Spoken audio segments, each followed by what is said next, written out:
Hello students, this is Prachi. Welcome to our channel. आज हम करने वाले हैं क्लास 11th फिजिक्स का चैप्टर 9 की बैक एक्सरसाइज के क्वेश्चंस 1 to 16 कंप्लीट।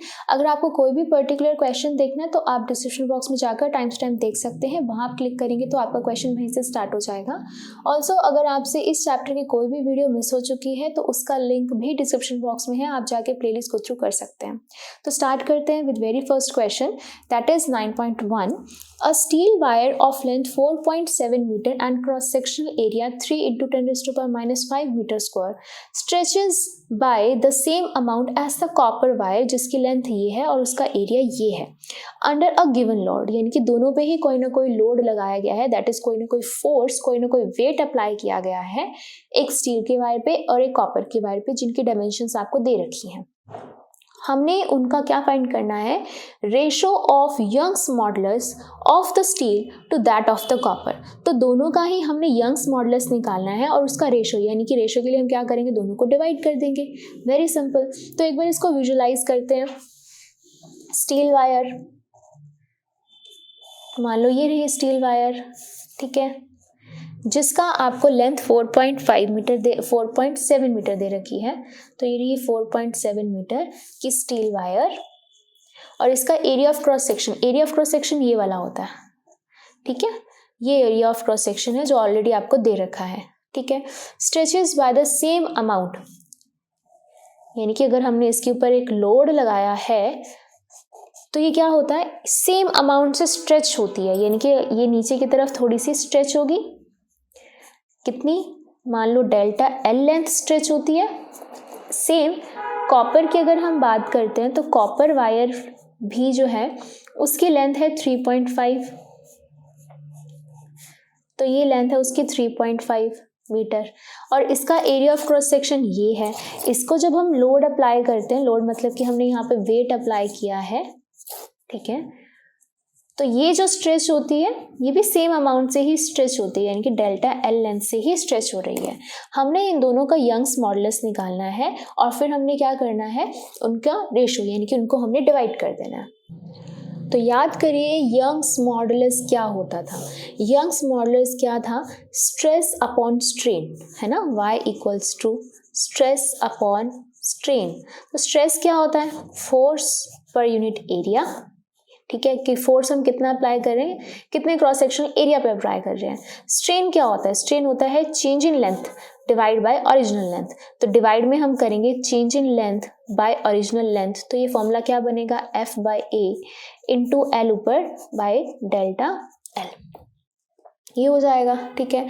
तो अगर मैं यहाँ पे स्टील की बात करती हूँ तो यहाँ मैं S लगा देती हूँ, ठीक है। तो स्टील के लिए जब हमने फोर्स अप्लाई किया है, ठीक है, यानी कि कोई ना कोई लोड, और दोनों ही लोड सेम है तो F ही लिख देते हैं। हमें लोड वो तो नहीं पता कितना फोर्स है, कितना लोड अप्लाई किया है।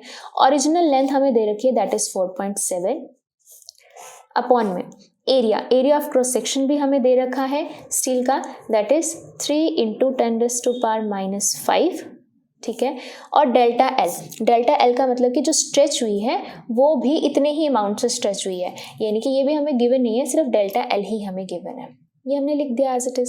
सेम चीज अगर हम यंग्स मॉडुलस फॉर कॉपर के लिए लिखते हैं तो कॉपर के लिए लिखो, कॉपर के लिए F फोर्स कितना अप्लाई कर रहे हैं, जितना इधर अप्लाई कर रहे हैं, कितना लेकिन हमें नहीं पता, तो F ही लिख देंगे, ठीक है, इनटू एल इसकी कितनी है, दैट इज 3.5 है। इसका एरिया ऑफ क्रॉस सेक्शन कितना है, ये दे रखा है हमें, that is 4 into 10 raised to power minus 5 into delta L, यानी कि कितनी लेंथ स्ट्रेच हुई है, वो जितनी ये स्ट्रेच हुई है उतनी ये स्ट्रेच हुई है, तो दैट इज डेल्टा एल हो गया, ठीक है। अब हमने इनका क्या करना है, रेशो निकालना है। तो ये रहा Young's modulus of steel divide by Young's modulus of copper. तो क्या करेंगे, यहाँ पे हम लिख देंगे F into 4.7 3 into 10 raised to power minus 5 into delta L divide में F इंटू 3.5 अपॉन में 4 into 10 raised to power minus 5 into delta L, ठीक है। अब यहाँ से हमें F से F कैंसिल हो रहा है, डेल्टा एल से डेल्टा एल कैंसिल हो रहा है, क्या बच रहा है 4.7,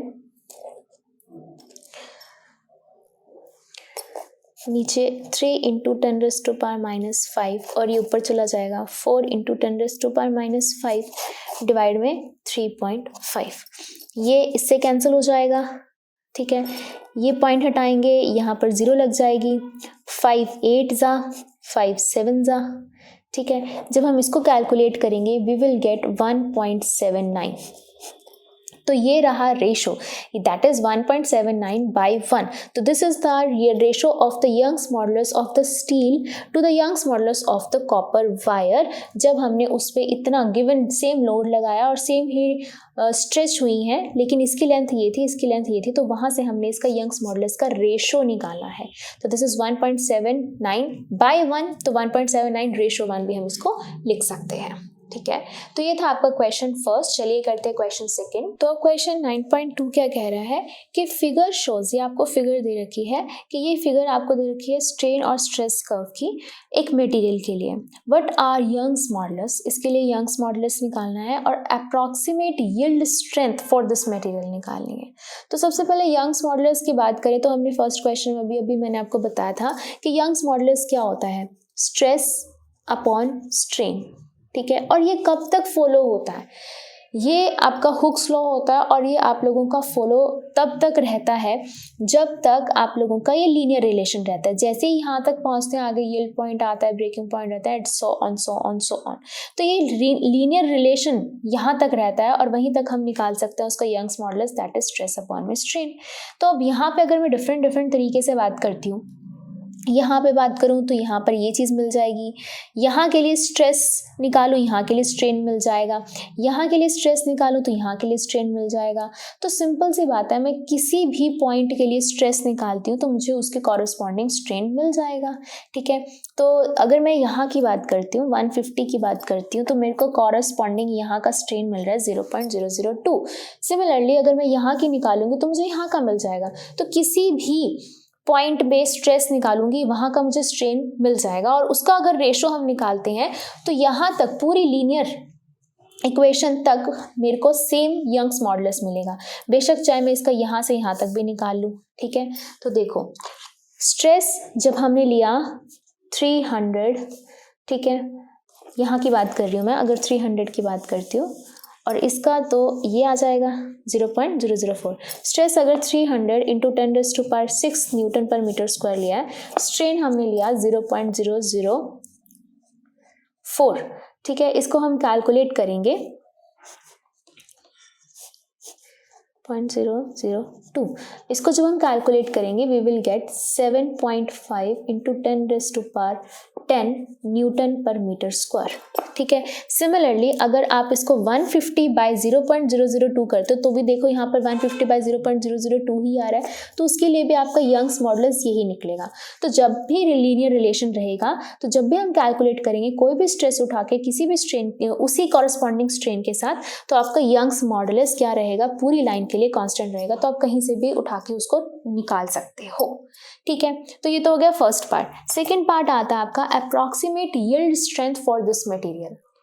तो अप्रॉक्सीमेट यील्ड स्ट्रेंथ क्या होती है, यील्ड स्ट्रेंथ का मतलब ये होता है, यील्ड पॉइंट वही होता है कि जहां पर जाकर वो वापस नहीं आता, यानी कि यहाँ तक क्या चीज़ फॉलो हो रही है कि जो भी मटेरियल था वो स्ट्रेच हुआ, फिर जैसे ही स्ट्रेस हटा वो अपने ओरिजिनल पोजीशन पे फिर वापस आ गया, फिर स्ट्रेस लगा, फिर अपनी ओरिजिनल पोजीशन पे वापस, स्ट्रेच वापस, स्ट्रेच वापस। ये तो हो गई यहाँ से लेकर यहाँ तक की एक तरीके से जो आपका स्ट्रेस अपॉन स्ट्रेन जो हुक्स लॉ है वो फॉलो हो रहा है। लेकिन जैसे ही यहाँ पर यील्ड पॉइंट आया, यानी कि ऐसा स्ट्रेस लगा कि अब वो वापस नहीं आ रहा, जैसे स्ट्रेच हुआ वो वहीं का वहीं रह गया, वापस नहीं आया, that is the yield point, ठीक है। तो हमें यील्ड स्ट्रेंथ ही निकालनी कि उसकी एक्चुअल में यील्ड स्ट्रेंथ है कितनी। हम यहाँ पर देख पा रहे हैं कि यहाँ पर जाने के बाद दोबारा लीनियर रिलेशन नहीं बन रहा है, यहाँ पे कर्व्ड आ रहा है ना। तो यहाँ कर्व्ड आने का मतलब क्या है कि यहाँ तक आने के बाद अब वो मटेरियल वापस से दोबारा अपनी पोजीशन पर नहीं आएगा। तो यहाँ तक हम पहुँच गए, यहाँ तक की तो स्ट्रेंथ थी उसकी वापस आने की, अब यहाँ से आगे उसका यील्ड पॉइंट स्टार्ट हो रहा है, तो हमें अप्रॉक्सीमेट ही निकालनी है। तो यहाँ तक का यील्ड क्या है आपका 300, ठीक है। तो 300 हम लिख सकते हैं कि near the bend of the curve, जैसे ही कर्व के नियर का हम देख रहे हैं तो स्ट्रेस जो है वो क्या है, स्ट्रेस इज नियरली कितना है 300 इंटू 10⁻⁶ न्यूटन पर मीटर स्क्वायर है। ठीक है, तो उसकी जो अप्रॉक्सीमेट स्ट्रेंथ है वो भी कितनी होगी, यील्ड स्ट्रेंथ कितनी होगी, वो भी इतनी ही है। तो हम लिख सकते हैं therefore approximate yield strength of given material is equal to 3 into, अब यहाँ 2 zeros भी और ऐड कर देते हैं, 10⁸ न्यूटन पर मीटर स्क्वायर। तो यही इसकी यील्ड स्ट्रेंथ हो जाएगी। तो ये था आपका क्वेश्चन 9.2। वन मोर थिंग, अगर ये यहाँ से भी आगे जा रहा होता तो हम लिखते कि इसकी यील्ड स्ट्रेंथ जो है वो इससे ऊपर की है, क्योंकि हमें नहीं पता चल रहा कि कहाँ जा रहा है, कहाँ पर ये बेंड हो रहा है। ठीक है, तो ये था क्वेश्चन सेकंड। चलिए करते हैं क्वेश्चन थर्ड। क्वेश्चन थर्ड क्या कह रहा है, the stress strain graphs for the materials A and B are shown. तो स्ट्रेस स्ट्रेन ग्राफ हमें ए मटेरियल का भी दिख रहा है, बी मटेरियल का भी दिख रहा है। ठीक है, ग्राफ जो है वो दोनों सेम स्केल पे हैं। सेम स्केल का मतलब क्या है कि अगर यहाँ पर जो भी हमने न्यूटन पर मीटर स्क्वायर, न्यूटन में जो भी हमने डायमेंशंस लिए वो बिल्कुल सेम लिए हैं। ठीक है, which of the materials has the greater Young's modulus, दोनों में से हमें बताना है यंग्स मॉडुलस किसका ज़्यादा होगा। तो यंग्स मॉडुलस हमें पता है क्या होता है, स्ट्रेस अपॉन में स्ट्रेन होता है।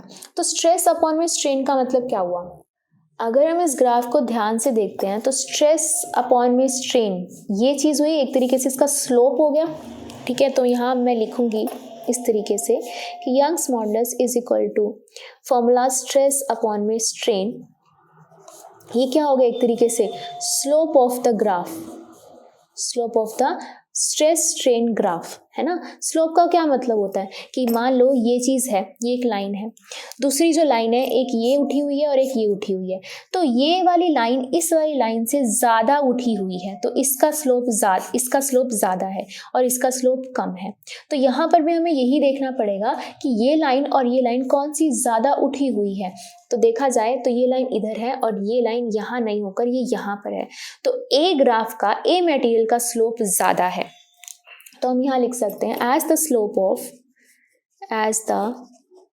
Slope of stress strain graph for material A is higher than that of material B. So material A has greater Young's modulus than B। इस तरीके से हमने इसको फाइंड किया। नेक्स्ट क्वेश्चन क्या कह रहा है, which of two is the stronger material, कौन सा ज्यादा स्ट्रॉन्ग मटेरियल है। स्ट्रॉन्ग का मतलब क्या हुआ, स्ट्रॉन्ग का मतलब ये होगा कि जब तक वो टूटा नहीं, है ना। तो अगर याद करिए जब हम ये ग्राफ पढ़ रहे थे, हम यहाँ तक तो हुक्स लॉ ऑब्ले करवा रहे थे, फिर यहाँ पर यील्ड पॉइंट आ रहा था और फिर लास्ट में यहाँ तक आ रहा था ब्रेकिंग पॉइंट, है ना। तो ब्रेकिंग पॉइंट का मतलब क्या हो गया, जब ब्रेक हो गया तब वहाँ पर वो टूट गया, खत्म हो गया। तो ये देखा जाए, ये यहाँ से लेकर यहाँ तक तो पहले यील्ड पॉइंट आया, फिर बहुत दूर बाद यील्ड पॉइंट के बहुत देर बाद जाके उसका ब्रेकिंग पॉइंट आया। बट फॉर बी मटेरियल जैसे ही यहाँ पर पहुँचा, यील्ड पॉइंट आने के बाद ब्रेकिंग पॉइंट बहुत जल्दी आ गया। तो यानी कि ए पॉइंट का ब्रेकिंग पॉइंट दूर था और लेकिन बी पॉइंट का ब्रेकिंग पॉइंट बहुत पहले ही आ गया। तो इस वजह से हम कह सकते हैं मटेरियल ए जो है वो स्ट्रॉन्ग है than material B, because it can withstand greater stress before breaking. ये बहुत सारा स्ट्रेस तक जा सकता है बिना ब्रेक हुए। ठीक है, तो इसको हम ऐसे लिखेंगे कि material A is stronger than B because वो काफ़ी ग्रेटर स्ट्रेस तक ले सकता है, टूटने से पहले अपने ऊपर बहुत सारा स्ट्रेस ले सकता है। तो ये था आपका क्वेश्चन थर्ड। चलिए करते हैं क्वेश्चन फोर्थ। क्वेश्चन फोर्थ क्या कह रहा है, read the following two statements below carefully and state with reasons if it is true और फॉल्स। तो सबसे पहली स्टेटमेंट क्या है, आपको बताना है कि ट्रू है या फिर फॉल्स है। यंग्स मॉडुलस जो है वो रबर का ग्रेटर है देन दैट ऑफ स्टील। अब कई बच्चे जो जल्दी जल्दी करेंगे तो उनको क्या लगेगा, उन्हें लगेगा भाई जो रबर है वो ज़्यादा स्ट्रेच होती है एज कम्पेयर टू स्टील, तो फटाफट से वो बिना सोचे समझे भाई टाइम हो रहा है, लेट हो रहे हैं, एग्जाम है और भी क्वेश्चन है, फटाफट से rubber has greater Young's modulus. भाई ध्यान से देखो, ध्यान से सोचो, यंग्स मॉडुलस का फॉर्मूला क्या होता है, स्ट्रेस अपॉन स्ट्रेन, यानी कि Young's modulus is directly proportional to stress but inversely proportional to strain, है ना। तो जितना ज़्यादा स्ट्रेस उतना ज़्यादा यंग्स मॉडुलस, जितना कम स्ट्रेन उतना ज़्यादा यंग्स मॉडुलस। स्ट्रेन का मतलब क्या हुआ, चेंज इन लेंथ, है ना। तो अब खुद सोचो, रबड़ को अगर मैं खींचूंगी थोड़े से ही फोर्स के साथ तो वो ज़्यादा खींच जाएगी, लेकिन स्टील को उतने ही फोर्स के साथ खींचूं जितने फोर्स के साथ मैंने रबड़ को खींचा था, क्या स्टील मुझे इतना खींचा हुआ दिखाई देगा, नहीं, वो मुझे सिर्फ माइक्रोस्कोप में दिखेगा भी थोड़े बहुत पार्टिकल उसके स्ट्रेच हुए हैं, राइट। लेकिन दोनों पे मैंने सेम स्ट्रेस लगाया है, बट फिर भी रबड़ जो है वो ज़्यादा खींच गया लेकिन स्टील इतना कम खींचा।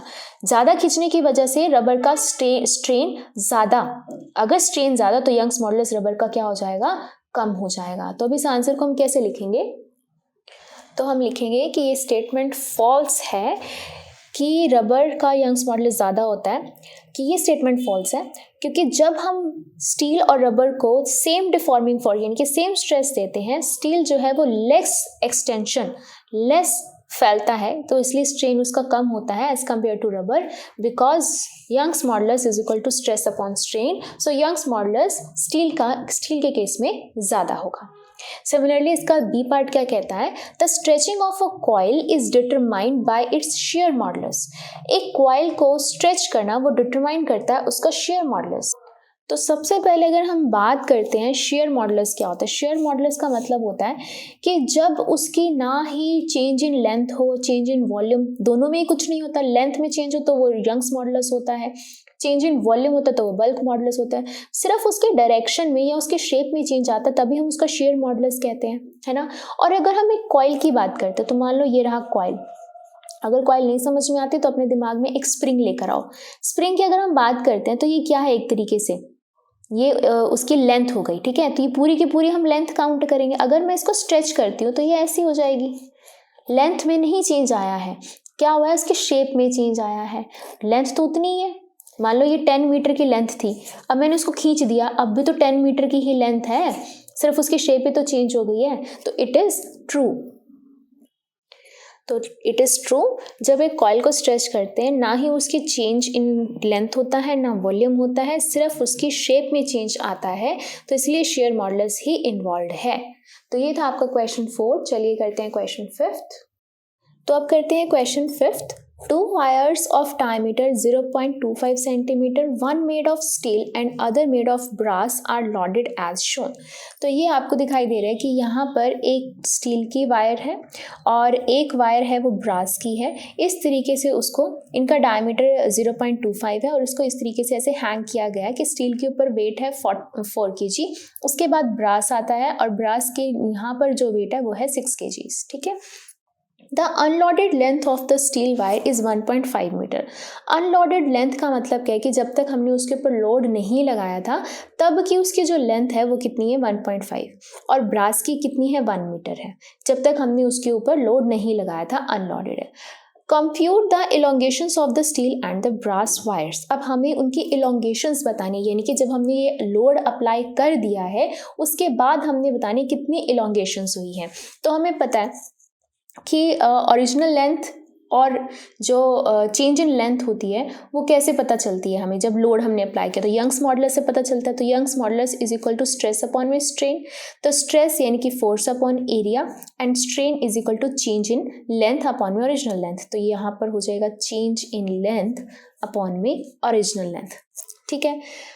यहाँ पर अगर मैं बात करती हूँ आपसे कि हमें क्या कंप्यूट करना है, हमें कंप्यूट करना है इलोंगेशंस यानी कि डेल्टा एल, यानी कि ये कितना इलोंगेट हुई है, डेल्टा एल हमें फाइंड करना है, ठीक है। रही बात यंग्स मॉडुलस की, तो आपको पेपर के अंदर यंग्स मॉडुलस दिया होगा, चाहे वो स्टील का हो चाहे वो ब्रास का हो, ब्रैकेट के अंदर आपको वो वैल्यू दी हुई होगी, ठीक है। और अगर हम बात करते हैं कि फोर्स की, एरिया की, लेंथ की, ये सब हमें डायमेंशंस गिवन है, तो स्टार्ट करते हैं इसको करना।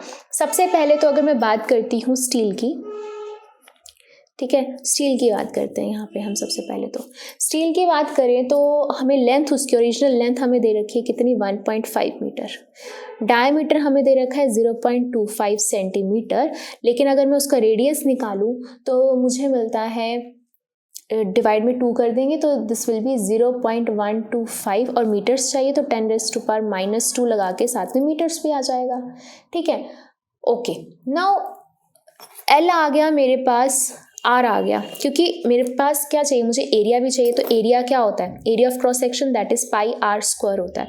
तो पाई मुझे पता है 3.14, और आर स्क्वायर कितना हो जाएगा, 0.125 इंटू 10⁻⁻2 का स्क्वायर, ठीक है। एल आ गया, ए आ गया, डेल्टा एल मुझे निकालना है। यंग्स मॉडुलस आपको गिवन होगा, क्या बच गया, सिर्फ फोर्स बच गया, है ना। फोर्स दैट इज लोड, कितना लोड उसके ऊपर अप्लाई हो रहा है। तो हमें लगेगा भाई स्टील पे तो लोड सिर्फ ये 4 kg का ही लगा हुआ है ना, यही लग रहा है हमें तो। बट ध्यान से देखिए इसको, इसके नीचे ये 6 kg भी तो है, तो ये 6 kg सिर्फ यहाँ से हैंग नहीं है, यहाँ से हैंग है ना। तो यहाँ से हैंग का मतलब कि ये जो 6 kg है वो इसको भी स्ट्रेच करने में, इसको भी अपना कंट्रीब्यूशन दे रहा है, ठीक है। तो ये वायर, स्टील वाली वायर, ये 4 kg की वजह से तो स्ट्रेच हो ही रही है, बट साथ में ये 6 kg का लोड भी तो यहीं पर ही है, तो ये इसकी वजह से भी स्ट्रेच हो रही है। तो जो हमारे पास लोड है वो क्या होता है, फोर्स होता है, force is equal to mg। तो मास दोनों में कितना लग रहा है, 4 + 6, दोनों को ही लेंगे हम। और ये कितना होता है, दैट इज 9.8। तो ये हो गया 10 इंटू 9.8, पॉइंट हटाया, ये खत्म, ये हो गया 98 न्यूटन का आपके पास एफ आ गया, ठीक है। अब जो यंग्स मॉडुलस होता है, जो स्टील वायर का होता है, वो आपको ऑलरेडी गिवन होता है। मैं एक बार साइड पे लिख देती हूँ। Young's modulus for steel is 2 into 10⁻11 pascal, ठीक है। ये सारी वैल्यूज हमें पता है। अब हम क्या करेंगे, इसके अंदर पुट कर देते हैं। तो y equals to F by A L into delta L। तो ये हो गया 2 इंटू 10⁻11, ठीक है। ये हो जाएगा आपके पास 98 into original length is 1.5, divide में एरिया इज 3.14 इंटू 0.125 इंटू 10⁻⁻2 का whole square into delta L, जो आपको कैलकुलेट करना है। जब मैं क्रॉस मल्टीप्लाई करूंगी, डेल्टा एल इधर चला जाएगा, क्या आएगा, 98 मल्टीप्लाई 1.5 और डिवाइड में ये पूरी term,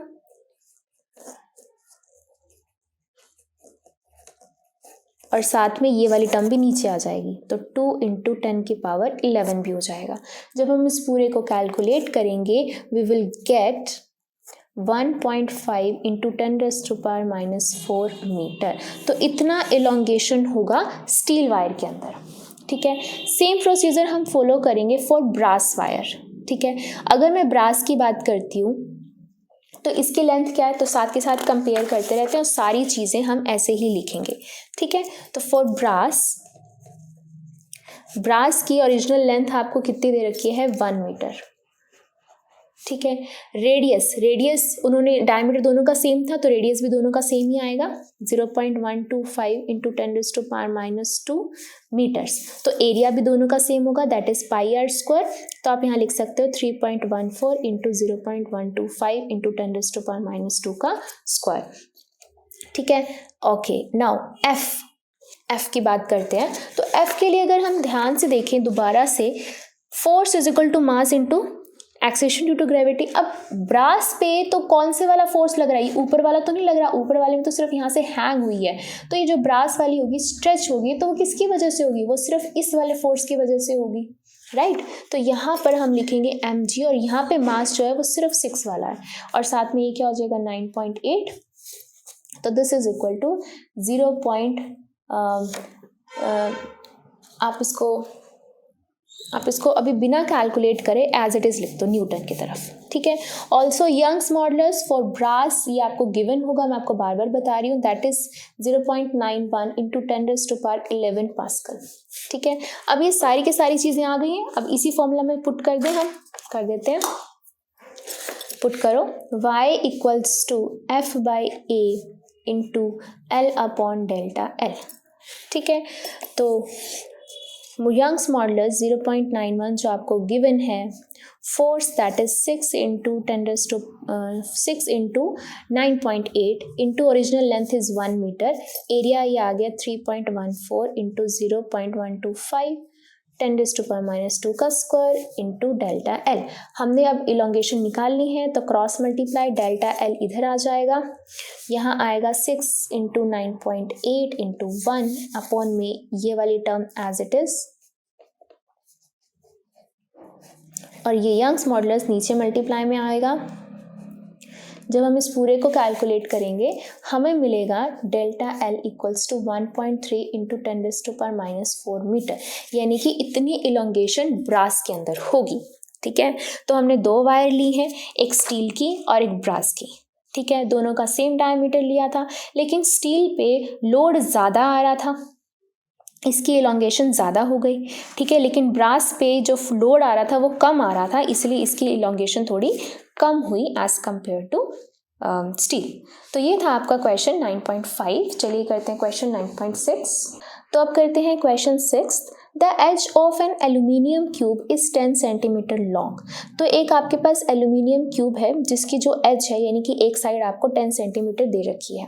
one face of the cube is firmly fix to a vertical wall. तो एक वॉल के साथ उसका एक फेस तो अटैच कर दिया गया है, फिक्स कर दिया गया है।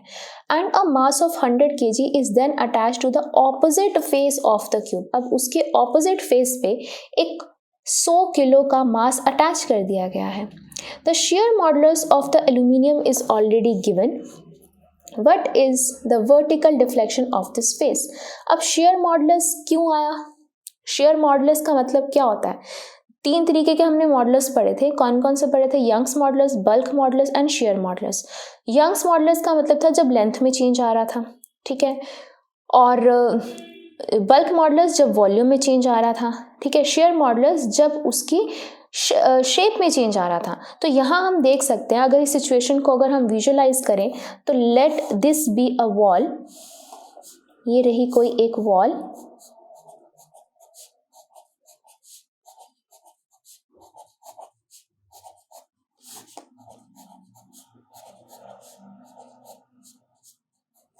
तो इस वॉल के साथ एक क्यूब है, ठीक है, ये रहा, let this be a cube.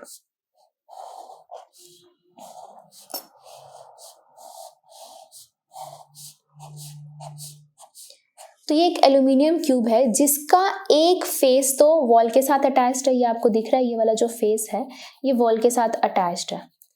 इस फेस के ऑपोजिट वाले फेस पर इधर एक 100 किलो का मास अटैच कर दिया गया है। मान लो यहाँ पर ये रहा कोई एक जिसपे हमने 100 किलो का मास अटैच कर दिया, ये रहा 100 kg मास। अब जब हम किसी एक जगह पे तो हमने फिक्स कर दिया, अब दूसरी जगह पे हमने 100 किलो का मास अटैच कर दिया। अब क्या होगा, अगर हम माइक्रोस्कोपिक लेवल पे देखते हैं तो इसकी शेप चेंज हो जाएगी, है ना, ये थोड़ा सा झुलस जाएगा, थोड़ा सा लटक जाएगा। किस तरीके से लटक जाएगा? ये वाली जो साइड है वो कुछ ऐसे हो जाएगी इस तरीके से, ये वाली साइड कुछ ऐसे हो जाएगी इस तरीके से, है ना।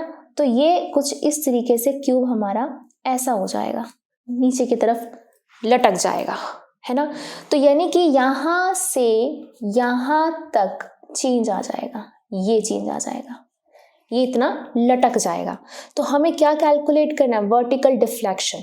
तो वर्टिकल डिफ्लेक्शन यही हुई कि यहाँ से यहाँ तक नीचे तक कितना आ जाएगा ये, ठीक है। Let this deflection be, let it be delta L, ये डिफ्लेक्शन हुई है, ठीक है। अगर मैं इस चीज़ को यहाँ अलग से बनाती हूँ कि ये इसकी ओरिजिनल थी, ये यहाँ पर ऐसे लटक गई, ठीक है, ड्यू टू सम वेट, तो क्या होता है? यही होता है हमारा थीटा, ठीक है, ये हमारा होता है थीटा। कौन सा होता है? ये शेयर स्ट्रेन होता है, राइट।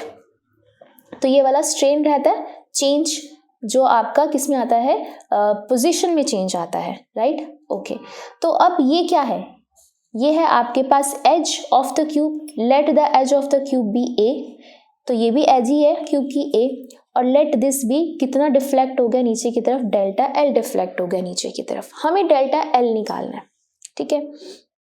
तो डेल्टा एल हम कैसे निकाल सकते हैं, हमें पता है कि ये वाला फॉर्मूला क्या होता था, theta is equal to arc upon radius, arc है आपके पास डेल्टा एल और रेडियस है आपके पास edge of the cube that is A, है ना, ये है आपके पास। अब आपको निकालना है डेल्टा एल और आपके पास एज ऑफ द क्यूब है, लेकिन आपके पास थीटा नहीं है, यानी कि ये कितने एंगल से डिफ्लेक्ट हुआ है, this theta is not given, तो हम ये वाला फॉर्मूला अप्लाई नहीं कर सकते, ठीक है। ये फॉर्मूला अप्लाई नहीं कर सकते, हमें कुछ और देखना पड़ेगा, कुछ और देखने के लिए हमें बैक टू जाना पड़ेगा कि हमें क्या क्या गिवन है। तो सबसे पहले एज हमें गिवन है दैट इज 10 सेंटीमीटर, तो एज हमने लेट करिए ए है हमारे पास 10 सेंटीमीटर, सेंटीमीटर तो ना ही लेंगे हम क्या लेंगे, उसको मीटर में लेंगे, दैट इज 0.1 मीटर हो जाएगी, ठीक है। फिर हमें क्या गिवन है, हमें गिवन है मास, कि कितना मास अटैच्ड है, ठीक है, मास अटैच्ड है, हमें गिवन है 100 kg का मास अटैच्ड है, और हमें गिवन है share modulus, share modulus already given है हमें, तो हम यहाँ लिख देते हैं share modulus that is 25 G pascal, जिसका नॉर्मल रिलेशन जो बनता है वो बनता है 10⁻⁹ पास्कल लिख सकते हो या फिर न्यूटन पर मीटर स्क्वायर भी लिख सकते हैं हम, ठीक है। तो ये हमने इस तरीके से लिख लिया। अब शेयर मॉडुलस की बात हो रही है तो हमें पता है शेयर मॉडुलस क्या होता है, हम इसी को ही ओपन कर सकते हैं। शेयर मॉडुलस का क्या फॉर्मूला रहता है, शेयर मॉडुलस का फॉर्मूला क्या होता है आपके पास, स्ट्रेस अपॉन में स्ट्रेन। अब स्ट्रेस अपॉन में स्ट्रेन कौन कौन सा, स्ट्रेस तो हमारे पास सिंपल है, फोर्स अपॉन में एरिया, ठीक है। स्ट्रेन कौन सा, जो चेंज हुआ है इसके अंदर, ठीक है, जो पोजीशन में चेंज हुआ है, तो देखो स्ट्रेस अपॉन स्ट्रेन, और स्ट्रेन कौन से वाला, थीटा वाला, है ना। तो स्ट्रेस क्या हो गया, फोर्स अपॉन एरिया, थीटा क्या है, डेल्टा एल बाय ए, तो हम यहाँ पे लिख सकते हैं डेल्टा एल बाय ए, करेंगे तो ए चला जाएगा हमारा ऊपर, ठीक है। ओके, नाउ फोर्स, फोर्स क्या होता है, mass into acceleration due to gravity, है ना, तो ये हो जाएगा mg, तो वो यहाँ से हम निकाल सकते हैं that is F equals to क्या होता है, mg होता है। मास हमें ऑलरेडी दे रखा है और g भी हम 10 ले लेते हैं, ये हो जाएगा 1000 न्यूटन हो जाएगा। फोर्स आ गया आपके पास, ठीक है। ओके, तो shear modulus already given that is 25 into 10⁹ is equal to force निकाल लिया हमने 1000 अपॉन में एरिया। एरिया का क्या मतलब है, यानी कि इतने एरिया के ऊपर लग रहा है ये फोर्स, है ना, इतने एरिया के ऊपर लग रहा है फोर्स आपका। तो ये जो एरिया है ये क्या है, एक क्यूब का वन फेस है, क्यूब का एक फेस क्या होता है, स्क्वायर, तो स्क्वायर क्या हो जाएगा, स्क्वायर का एरिया साइड स्क्वायर, तो साइड स्क्वायर, एक साइड कितनी है 0.1, तो साइड का स्क्वायर कितना है 0.1 इंटू 0.1 इंटू ए क्या होती है आपके पास, एज है, edge is already 0.1, delta L तो आपको कैलकुलेट करना है, ठीक है। अब हम क्या करेंगे, अब हम इसको सॉल्व कर लेंगे क्रॉस मल्टीप्लाई करके, तो एक तो इससे ही कैंसिल हो जाएगा, क्रॉस मल्टीप्लाई करेंगे ये उधर चला जाएगा, delta L is equal to 1000 upon में 0.1 इंटू 25 इंटू 10⁻⁹ हो जाएगा, ठीक है। एक और पॉइंट हटा दिया, एक और जीरो लगा दी, जब हम इसको इससे कैंसिल करेंगे ये आ जाएगा 400, ठीक है। तो ये 400 इंटू 10⁻⁻⁹ नीचे से चला जाएगा ऊपर चला जाएगा, अब 400 जीरो भी हम यहाँ पे ऐड कर देते हैं, तो ये हो जाएगा 4 इंटू 10⁻⁷ मीटर, यानी कि इतना डिफ्लेक्शन इसके अंदर आ जाएगा, इतना ये लटक जाएगा, इसका इतना एज अपनी ओरिजिनल पोजीशन से नीचे की तरफ आ जाएगा, ठीक है। तो ये था आपका क्वेश्चन 6। चलिए करते हैं क्वेश्चन 7। तो अब क्वेश्चन 7 क्या कह रहा है, 4 identical hollow cylindrical columns of mild steel support a big structure of mass 50,000 kg, ठीक है। होलो सिलेंड्रिकल कॉलम्स हैं 4, तो मान लो ये रहे 4, एक तरीके से हम यहाँ लगा लेते हैं 1 2 3 एंड 4। तो ये 4 सिलेंड्रिकल कॉलम्स जो स्टील के बने हुए हैं, इसके ऊपर एक बहुत बड़ा स्ट्रक्चर जिसका मास 50 kg का है, ठीक है। तो हम इसके ऊपर एक बहुत बड़ा सा स्ट्रक्चर रख देते हैं जिसका मास कितना है 50 kg, सॉरी 50,000 kg का मास है इसके ऊपर। कुछ इस तरीके से हम विजुअलाइज करते हैं, ठीक है। ओके, अब हमें क्या करना है, अब हमें ये दे रखा है the inner and the outer radii of each column is 30 and 60 respectively. तो यानी कि inner and the outer radii, यानी कि अगर एक कॉलम में यहाँ से उठाती हूँ, ये होलो है, होलो का मतलब क्या होगा, कुछ इस तरीके का बना होगा।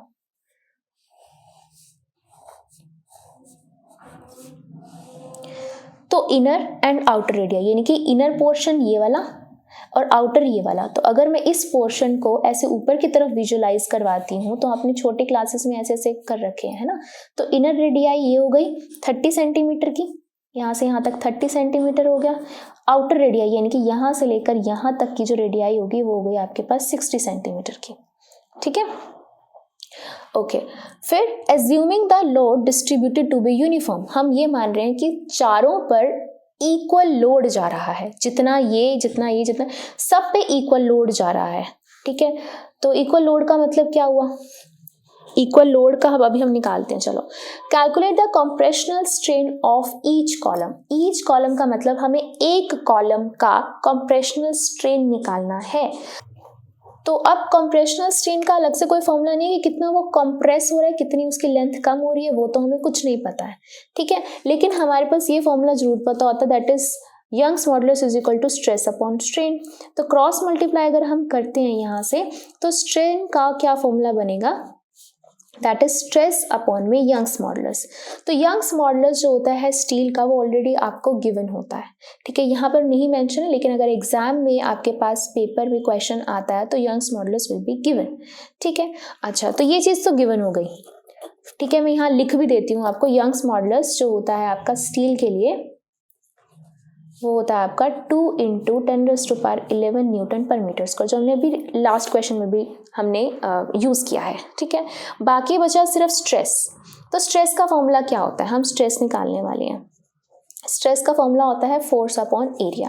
फोर्स का मतलब क्या है, लोड यानी कि mass into acceleration due to gravity upon में एरिया, ठीक है। कौन सा एरिया, क्रॉस सेक्शनल एरिया, ठीक है। अब मास, अब यहाँ पर देखिए पूरा का पूरा मास कितना है 50,000 kg, ठीक है। तो ये हो गया 50,000 kg into acceleration due to gravity, ये हो जाएगा, आप 10 लगा लो, ठीक है। 10 नहीं लगानी तो चलो 9.8 भी आप यूज़ कर सकते, टोटली अप टू यू, जैसा आपको ठीक लगे। अपॉन में एरिया क्या होगा, क्रॉस सेक्शनल एरिया क्या होगा आपका, देखो क्रॉस सेक्शनल एरिया क्या होगा, ये वाला यहीं पर ही मटेरियल है, अंदर तो उन्होंने बोला है होलो है, यानी कि ये तो मटेरियल नहीं है, यानी कि सिर्फ इतना इतना मटेरियल है। तो इस मटेरियल के लिए आप क्या करोगे, बाहर वाला एरिया माइनस अंदर वाला एरिया, है ना। तो ये हो जाएगा pi capital R square minus pi small r square, ठीक है। लेकिन ये जो हम कैलकुलेट कर रहे हैं, ये स्ट्रेस हम चारों पे कैलकुलेट कर रहे हैं, है ना, क्योंकि 50,000 kg तो चारों पे है, लेकिन हमें ईच कॉलम की बात करनी है। तो हम क्या लिखेंगे, स्ट्रेस ऑन 1 कॉलम लिख लो या ईच कॉलम लिख लो, टोटल 4 है यहाँ पर, ठीक है। ये स्ट्रेस ऑन 4 के ऊपर है, ये 4 के ऊपर है। ईच के लिए क्या करना पड़ेगा, 1/4 करना पड़ेगा, ठीक है। तो ये कितना हो जाएगा 50,000, एक और 0 लगा दो, ये तो न्यूटन में आ गया, डिवाइड में पाई दैट इज 3.14 यूज कर सकते हैं। पाई मैंने कॉमन ले लिया, ठीक है। कॉमन लेके capital R square minus small r square, capital R कितना है 60 सेंटीमीटर, सेंटीमीटर को मीटर में कन्वर्ट कर लो, ठीक है। क्या हो जाएगा, ये 60 सेंटीमीटर को हम कन्वर्ट करेंगे मीटर में तो 0.6 का स्क्वायर, माइनस 30 सेंटीमीटर को मीटर में कन्वर्ट करेंगे 0.3 का स्क्वायर हो जाएगा, ये आ गया। अब 4 को इससे आप कैंसिल कर दो, 4 1 ज़ा 4, 4 2 ज़ा 8, 5 और साथ में 3 जीरोस, ठीक है। तो ये आ जाएगा 125,000 डिवाइड में 3.14 इंटू इसका स्क्वायर करेंगे, इसका स्क्वायर करेंगे और इसको माइनस करेंगे, तो आपके पास आएगा यहाँ कैलकुलेट कर लेते हैं, तो ये हो जाएगा 0.6 into 0.6 that is 36 which is also equal to 0.36। ठीक है, फिर 0.3 इंटू 0.3 दैट इज 0 पॉइंट हटाएंगे 100 तो 0.09, तो 0.36 माइनस 0.09 माइनस कर देंगे, ये हो जाएगा आपके पास 16 माइनस 9, यहाँ आ जाएगा 7, ये हो जाएगा 2, तो ये हो जाएगा 0.27, तो ये आ जाएगा 0.27। तो आगे हम अभी इसको कैलकुलेट नहीं करते हैं, ये आ गया आपके पास total stress on each column. ठीक है, तो स्ट्रेस किस में होता है, न्यूटन पर मीटर स्क्वायर के अंदर होता है, तो ये आ गया स्ट्रेस। ठीक है, हमें क्या निकालना है, हमें तो स्ट्रेन निकालना है, तो स्ट्रेन के लिए क्या यूज करेंगे हम, तो फिर से जाते हैं अपने फॉर्मूला के पास, that is strain equals to stress upon Young's modulus. तो स्ट्रेस हमने निकाल लिया 125,000 अपॉन 3.14 इंटू 0.27 एंड डिवाइड में क्या है यंग्स मॉडुलस, तो 1 बाय यंग्स मॉडुलस कितना होता है आपके पास 2 इंटू 10⁻11। ठीक है, इसका पॉइंट हटाया, इसका पॉइंट हटाया, ऊपर लग जाएंगे 4 zeros। ठीक है, तो यहाँ पर क्या हो जाएगा, जब हम इस पूरे को कैलकुलेट करेंगे we will get 2.8 into 10⁻6 and it is a strain, तो कोई भी यहाँ पर SI यूनिट नहीं लगती, तो strain has no SI unit, तो ये निकल के आएगा आपका स्ट्रेन। तो क्या किया हमने इस क्वेश्चन में, हमारे को 4 सिलेंडर्स दे रखे थे, वो भी होलो, जिसके ऊपर टोटल मास इतना था। ठीक है, हमें बोला था कि एक कॉलम के ऊपर कितना स्ट्रेन लगेगा, तो हमने देखा strain equal to stress upon Young's modulus, Young's modulus given होता है, तो मेन फोकस हमारा बचता है सिर्फ स्ट्रेस निकालने का, तो स्ट्रेस देखा कि फोर्स अपॉन एरिया है। ठीक है, तो फोर्स क्या होता है, mass into acceleration due to gravity, तो वो हमने लिख दिया, और एरिया क्या होता है, एरिया यहाँ पे होगा क्रॉस सेक्शनल एरिया, तो क्रॉस सेक्शनल एरिया का मतलब क्या है कि जिस के ऊपर भार पड़ रहा है, जहाँ जहाँ मटेरियल है, क्योंकि इन्होंने होलो बोल रखा है तो ये चीज़ तो माइनस होगी। ठीक है, तो capital R square pi capital R square minus pi small R square, ये वाला लग जाएगा एरिया। ठीक है, फिर हमने देखा भाई ये जो मास है ये तो चारों के ऊपर है, तो देखा यानी कि ये स्ट्रेस चारों कॉलम के ऊपर है, लेकिन हमें तो एक का निकालना है, तो हम लगाएंगे stress on each column. Each column के लिए हमें 1/4 करना पड़ेगा, तो हमने 1/4 करके इसको कैलकुलेट कर दिया स्ट्रेस को। जैसे स्ट्रेस आया फिर से हमने फॉर्मूला लगा दिया, strain is equal to stress upon Young's modulus, ये निकाल लिया था, ये हमारे को ऑलरेडी गिवन होता तो हमारे पास स्ट्रेन निकल आया। तो ये था आपका क्वेश्चन 7। चलिए करते हैं क्वेश्चन 8। तो अब करते हैं question 8। A piece of copper having a rectangular cross section of 15.2 mm into 19.1 mm is pulled in tension with 44500 Newton force produced only elastic deformation. Calculate resulting strain। यानी कि एक कॉपर का एक पीस है जो एक रेक्टेंगुलर है, जिसका रेक्टेंगुलर है तो यानी कि ऊपर का क्रॉस सेक्शनल एरिया जो है, तो ये रहा एक कॉपर का रेक्टेंगुलर पीस जिसका ये है क्रॉस सेक्शनल, यानी कि इसके ऊपर फोर्स लग रहा है।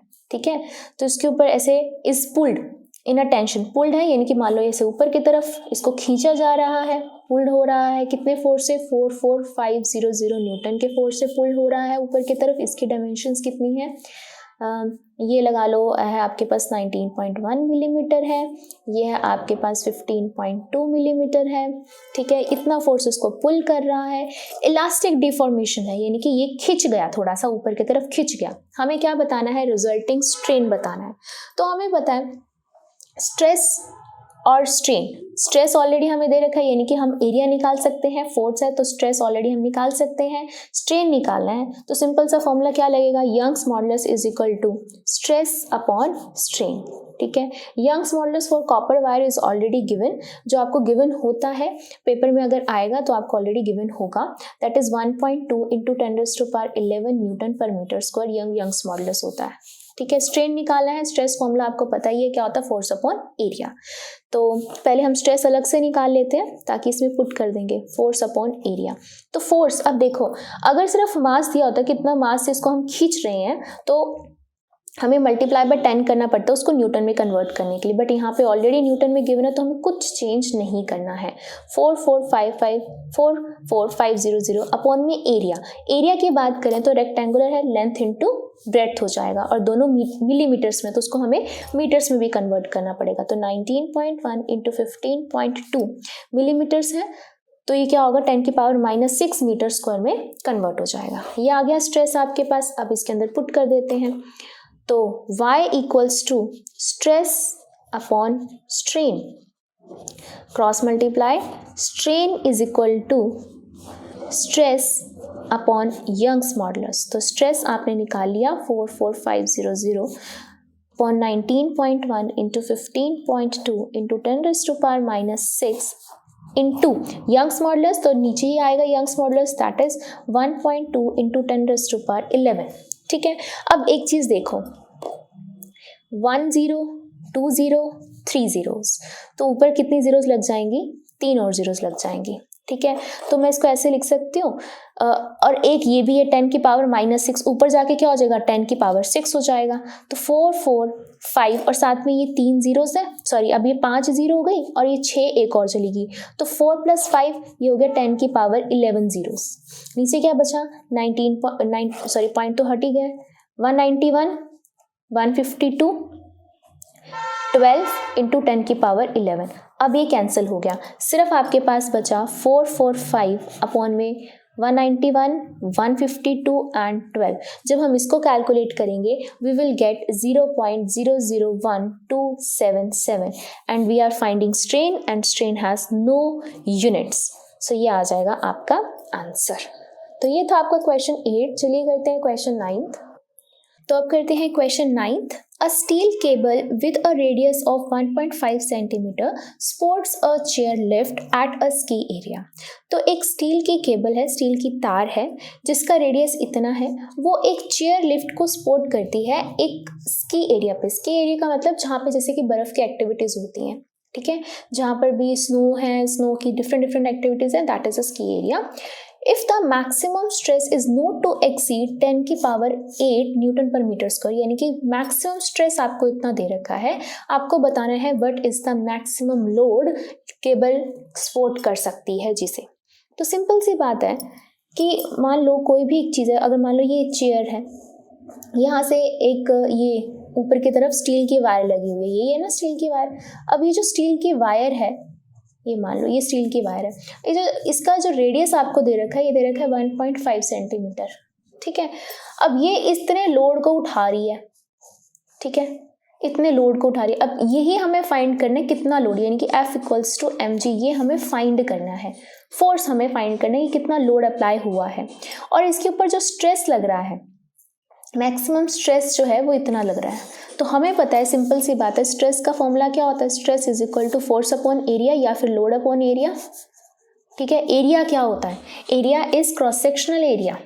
ठीक है, और स्ट्रेस हमें दे रखा है 10 की power 8, force that is load we have to find, maximum load area, area is cross sectional area. तो क्रॉस सेक्शनल एरिया एक वायर का क्या होता है, ये एक वायर है, तो ये वायर का एरिया क्रॉस सेक्शनल कौन सा था, this one, only this one, जितने पे लग रहा है that is only the area. ये क्या होता है, πr² होता है।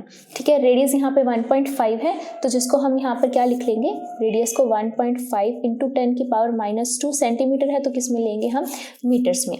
तो यहाँ पे लिख देते हैं πr²। Load we have to find, pi is 3.14 and radius is 1.5 metres में लेंगे, क्योंकि हम सारी की सारी जो यूनिट्स होती हैं वो SI में मेजर करते हैं।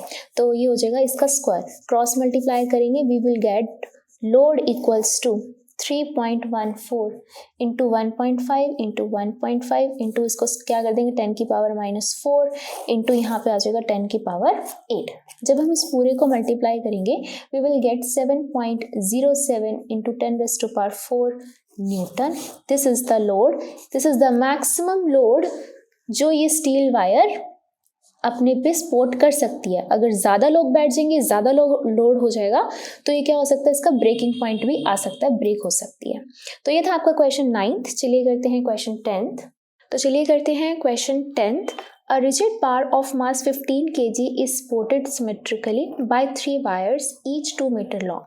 तो एक रिजिड बार है, एक मान लेते हैं कुछ ऐसे हैवी इस तरीके का कोई एक बार है, ये इस बार को 3 वायर्स ने सपोर्ट किया हुआ है, इनकी मान लो ये कोई एक स्टैंड है और 3 वायर्स ने सपोर्ट किया हुआ है, और those each end are of copper, ends में कॉपर वायर लगी हुई है और मिडल में आयरन वायर लगी है, तो ये मान लो ये एंड्स में कॉपर वायर लगी हुई है और मिडल में लगी हुई है आयरन वायर, और ये तीनों की तीनों जो है वो 2 मीटर लॉन्ग है, ठीक है। Determine the ratios of their diameters if each is to have the same tension. उन्होंने बोला है कि हमने इन तीनों के डायमीटर्स निकालने हैं, ठीक है। तीनों के क्या, हम दो ही मटेरियल्स हैं, एक कॉपर का और एक आयरन का है, तो हमें उनके डायमीटर्स का रेशियो निकालना है और उनके अंदर जो टेंशन क्रिएट हो रही है वो सेम क्रिएट हो रही है। टेंशन का मतलब क्या हुआ, सबसे पहले तो ये बात आई मेरे को। टेंशन का मतलब क्या होता है कि जैसे मान लो ये 15 kg का यहाँ पे वेट है, ठीक है। तो टेंशन का मतलब होता है कि जब हम एक रोप ले या कोई एक वायर ले, उस पर एक हैवी सा मास लगा दे, हैवी सा लोड लगा दे हम वहाँ पर, तो वो एक तरीके से उसके अंदर कुछ एक ऑपोजिट साइड में ना कुछ एक टेंशन क्रिएट हो जाती है। It is also kind of force. अब जैसे अगर मैं यहाँ बात करती हूँ, मैंने इस वायर के नीचे ये लोड लगा दिया, तो दिस इज द लोड, हम इसे लोड कहेंगे, that is F equals to mg। But at the same time जो रोप है उसको खींच के रख रही है, ऑपोजिट साइड भी तो एक फोर्स लगा रही है, ठीक है। अगर उसको खींच के रख रही है, ऑपोजिट साइड एक फोर्स लगा रही है, उस फोर्स को हम बोलते हैं टेंशन। इस केस में देखो कि जो हमारा जो रोप है या वायर है वो टूट नहीं रही है ना। जब ऐसी कोई चीज़ नहीं टूटती नहीं है तो हम कह सकते हैं कि हमारी टेंशन इक्वल होती है लोड के, because it is also a kind of force, ठीक है। तो दोनों तरफ इक्वल लग रहा है, दैट्स वो बैलेंस होके रह गए। लेकिन मान लो कि अगर मैंने कोई एक ऐसा लोड लगा दिया जिसकी वजह से जो रस्सी है वो टूट गई, उसका मतलब क्या हो गया कि टेंशन से ज़्यादा फोर्स अप्लाइड हो गया है, ठीक है। टेंशन से ज़्यादा यानी कि टी वहाँ पे कम हो जाएगा और लोड जो होगा, फोर्स जो होगा वो वहाँ पे ज़्यादा हो जाएगा अगर रस्सी टूट जाए तो। और अगर नहीं टूट रही है, दोनों इक्वली सिमेट्रिकल है, तो यानी कि उसका मतलब क्या है कि दोनों तरफ क्या है, इक्वल फोर्स लग रहा है, ठीक है। ओके, तो ये हो गया इसका टेंशन का मतलब। फाइन, हमें और क्या दे रखा है, हमें बोल रखा है कि भाई तीनों ने सिमेट्रिकली इसको पकड़ा हुआ है। तो सिमेट्रिकली का मतलब क्या है कि अगर मैंने फोर्स लगाया, यहाँ पे लोड लगाया, तो अगर ये तीनों इलोंगेट भी हुई होंगी अपनी जगह से, तो तीनों में इलोंगेशन भी क्या हुई होगी, सेम होगी, यानी कि डेल्टा एल भी तीनों का सेम होगा। ओरिजिनल लेंथ तो हमें सेम दे ही रखी है, that is each is of 2 metre, right. Okay, same tension भी बोल दी इन लोगों ने। फाइन, हमें सिर्फ डायमीटर्स निकालने हैं। तो जहाँ कहीं भी इलोंगेशन आती है वहाँ हम क्या अप्लाई करते हैं, वहाँ पे हम यंग्स मॉडुलस की बात करते हैं। और यहाँ 2 मटेरियल्स हैं, तो पहले हम कॉपर ले लेते हैं, फिर हम आयरन ले लेंगे। तो हम सबसे पहले निकालते हैं यंग्स मॉडुलस फॉर कॉपर। तो क्या होगा Young's modulus for copper, stress upon strain. तो स्ट्रेस क्या होगा, फोर्स अपॉन एरिया, और स्ट्रेन क्या होगा, डिवाइड में change in length by original length. तो वैसे ही चला जाएगा। Fine, okay. अब यहाँ सेम चीज़ मैं अगर लिखती हूँ स्टील के, सॉरी यहाँ पे आयरन है तो आयरन के लिए लिख देते हैं। फिर से क्या होगा, force upon area into delta L into L, ये हो जाएगा। ये एरिया किसका है, कॉपर का है, तो यहाँ सी लिख देती हूँ ये, और एरिया जो है वो आयरन का है, तो यहाँ मैं एफ लिख देती हूँ, ठीक है। अब अगर मेरे को क्या करना है, मुझे तो इनके डायमीटर्स का रेशियो निकालना है। फाइन, तो मैं पहले क्या करती हूँ, इनको डिवाइड कर देती हूँ। डिवाइड करो, जब मैं इसको डिवाइड कर रही होंगी क्या क्या चीज़ कैंसिल हो जाएगी, ध्यान से देखना। दोनों पे टेंशन सेम है, दैट इज फोर्स, दोनों पे सेम अप्लाई हो रहा है, तो फोर्स से फोर्स कैंसिल, ठीक है। ओरिजिनल लेंथ से ओरिजिनल लेंथ कैंसिल, इलोंगेशन से इलोंगेशन कैंसिल, सिर्फ और सिर्फ बच गया आपके पास एरिया। तो Young's modulus of copper divide में Young's modulus of iron is equal to 1 by area of copper wire और 1 by area of iron wire, तो वो ऊपर चला जाएगा, एरिया ऑफ आयरन वायर, ठीक है। अब एरिया की बात कर रहे हैं, हमारे पास तो एरिया का रेशो आने वाला है, लेकिन हमें क्या चाहिए, हमें तो डायमीटर का रेशो चाहिए। तो डायमीटर के लिए हम क्या करेंगे, हमें पता है radius is equal to diameter by 2 होता है। और एरिया क्या होता है, एरिया होता है pi are square, cross sectional area बोलते हैं। तो पाई, यहाँ पे आर की वैल्यू पुट कर दो, ये हो जाएगा डी स्क्वायर बाय 4। अब यहाँ पे हम एरिया की जगह पे ये वैल्यू पुट करने वाले हैं, तो करो पुट, ये हो जाएगा Young's modulus for copper is equal to area of iron wire, तो यानी कि ये हो जाएगा pi diameter of iron wire का स्क्वायर बाय 4। फिर यहाँ पे यंग्स मॉडुलस ऑफ आयरन, और यहाँ क्या आ जाएगा, pi diameter of copper wire का स्क्वायर बाय 4। अब क्या कैंसिल हो रहा है, अब फिर से पाई कैंसिल हो रही है, 4 से 4 कैंसिल हो रहा है, सिर्फ डायमीटर और यंग्स मॉडुलस बच रहा है, ठीक है। अब हम क्या करेंगे, अब हम यहाँ पे कर देंगे इसको, हमें चाहिए डायमीटर का रेशो, पहले हमें कॉपर का चाहिए फिर हमें आयरन का चाहिए, तो हम इसको क्या कर देंगे, रेसिप्रोकल कर देंगे इसका। तो जब हम इसको रेसिप्रोकल करेंगे इसका, तो ये ऊपर चला जाएगा, ये नीचे, सिमिलरली ये ऊपर और ये नीचे चला जाएगा। इसको आप क्रॉस मल्टीप्लाई से भी समझ सकते हैं। तो ये हो जाएगा डी स्क्वायर कॉपर का, ये डी स्क्वायर आयरन का, फिर यहाँ उल्टा हो जाएगा, इधर जाएंगे तो Young's modulus of iron, Young's modulus of copper, यहाँ दोनों में स्क्वायर है, तो जब हम स्क्वायर हटाएंगे यहाँ क्या लग जाएगा, इस साइड लग जाएगा रूट, रूट में यंग्स मॉडुलस। अब हमें यंग्स मॉडुलस ऑफ आयरन भी गिवन होता है, दैट इज 1.9। अगर यहाँ नहीं गिवन है तो कोई दिक्कत वाली बात नहीं है, आपको पेपर में गिवन होगा, ठीक है। एंड डिवाइड में Young's modulus of copper, that is 1.1 into 10⁻11 newton पर मीटर स्क्वायर। जब हम इसको कैलकुलेट करेंगे वी विल गेट 1.3, और आप देख सकते हो कि यहाँ पे कोई भी ऐसा यूनिट नहीं आएगी, न्यूटन पर मीटर स्क्वायर कैंसल, ठीक है। तो ये आ गया आपका diameter of copper two the diameter of iron का रेशियो, दैट इज 1.3, नीचे तो क्या आएगा, 1 आएगा, ठीक है। तो अब ये आएगा इसका ratio, this is your answer. It is not 1:3, no, it is 1.3/1, getting my point. तो ये था आपका क्वेश्चन नंबर 10। चलिए करते हैं क्वेश्चन नंबर 11। तो चलिए करते हैं question number 11। A 14.5 kg mass fastened to the end of a steel wire of unstretched length 1 meter is whirled in a vertical circle with an angular velocity of 2 revolutions per second at the bottom of the circle. क्या कह रहे हैं कि एक steel की wire है, उसके steel के वायर के एक एंड से हमने 14.5 kg के मास को बांध दिया है, और जो वायर है वो जो है वो 1 मीटर की है। अनस्ट्रेच्ड मतलब कि अभी वो लॉन्ग नहीं हुई है, जो ओरिजिनल लेंथ है उसकी वो 1 मीटर की है, उसको वहाँ बांध दिया गया है एक स्टील वायर के एंड से, और उसको अब हम ऐसे ऐसे व्हिर्ल कर रहे हैं, इनकी वर्टिकल सर्कल में घुमा रहे हैं, ठीक है। सर्कल में घुमा रहे हैं कुछ इस तरीके से कि वो 2 रेवोल्यूशन लेती है 1 सेकेंड के अंदर, ठीक है। और क्या बोला गया है, the cross sectional area of the wire is given, calculate the elongation of the wire when the mass is at the lowest point of its path. तो हम क्या करने वाले हैं, ये रही हमारी वायर, ठीक है, ये रही वायर 1 मीटर की, यहाँ पे हमने एक मास बांध दिया है, कितना, 14.5 kg का मास बांध दिया है। अब इसको हम कुछ ऐसे घुमा रहे हैं कि वो एक सर्कल बन रहा है, तो हमने इसको इस तरीके से ऐसे घुमा रहे हैं कि वो एक सर्कल बन रहा है, ठीक है। तो ये ए से एक सर्कल बन रहा है, okay.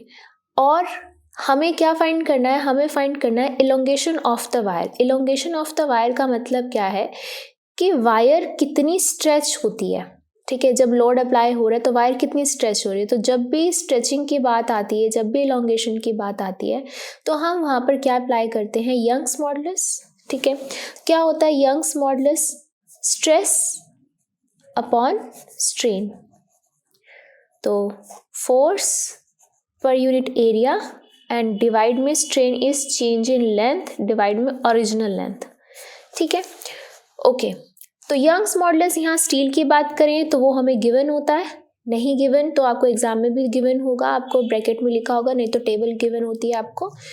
Area of the wire is also given, original length is also given, है ना, 1 मीटर की। हमें क्या निकालना है, डेल्टा एल निकालना है, यानी कि चेंज इन लेंथ निकालना है। तो क्या बनेगा, delta L is equal to F upon A into L, और यंग्स मॉडुलस नीचे आ जाएगा फॉर स्टील, ठीक है। तो अब हमारे पास ये तीनों क्वांटिटीज़ हैं, और अगर मैं इस फोर्स की बात करती हूँ तो कि एक्चुअल में इस वायर के ऊपर कितना फोर्स लग रहा है, तो पहले मुझे ये कैलकुलेट करना है। जैसे ही मैं फोर्स कैलकुलेट कर लूँगी कि नेट फोर्स वायर पे कितना लग रहा है, बाकी सब चीज़ें गिवन है, वो वैल्यू पुट करके हम एलोंगेशन फाइंड कर सकते हैं, वेरी सिंपल। तो now we have to calculate the net force acting on the wire, net force. तो अब नेट फोर्स को ध्यान से समझेंगे कि क्या हो क्या रहा है। ध्यान से देखो, अगर सिर्फ ये वायर ऐसे यहाँ टंगी हुई होती, यहाँ पर एक पॉइंट फिक्स्ड होता, यहाँ ये वायर होती, ये लोड होता, तो हम क्या कहते, F इक्वल्स टू mg, कि ये रहा हमारा फोर्स जो इस वायर के ऊपर लग रहा है ना। लेकिन इस वायर के ऊपर सिर्फ ये फोर्स नहीं लग रहा है, ये वायर जो है वो इसको घूम रही है, ये घुमा रही है। तो घुमाने के टाइम पर कौन सा फोर्स लग रहा होता है? घुमाने के टाइम पर सेंट्रीपिटल फोर्स लग रहा होता है। सेंट्रीपिटल मतलब कि सेंटर सीकिंग फोर्स लग रहा है, ठीक है। तो यानी कि हम कह सकते हैं अंदर की तरफ एक फोर्स लग रहा है, that is centripetal force. FC बोल देती हूँ मैं, सेंट्रीपिटल फोर्स, कि जैसे जैसे जिस जगह पे जा रही है तो अंदर की तरफ, ऐसे अंदर की तरफ एक फोर्स लग रहा है, that is centripetal force. Okay, और ये जो लोड है ये कहाँ है? बाहर की तरफ है, इधर की तरफ है ना, यहाँ पे लग रहा है।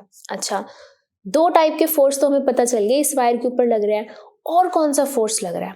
अब आपको मैंने 10th ही क्वेश्चन में बताया था, जब कोई एक वायर है तो उसके ऊपर एक टेंशन भी क्रिएट होती है। जब एक वायर के ऊपर कोई भी हम लोड अप्लाई करते हैं तो उसकी ऑपोजिट साइड में एक टेंशन क्रिएट होती है कि हमें ये टूटनी नहीं चाहिए। तो टूटने ना तक की जो फोर्स उसके ऊपर अंदर की तरफ लग रहा होता है, ऑपोजिट साइड में लग रहा है, दैट इज टेंशन। तो यानी कि इसके अंदर की तरफ एक टेंशन भी क्रिएट हो रही है, ठीक है। तो अब अगर मेरे को नेट फोर्स लिखना हो तो कैसे लिखूंगी मैं? सबसे पहली बात तो ये घूम रही है ना, घूम रही है तो सेंट्रीपिटल फोर्स हो गया, सेंट्रीपिटल फोर्स। अब ये किसके इक्वल होगा सेंट्रीपिटल फोर्स?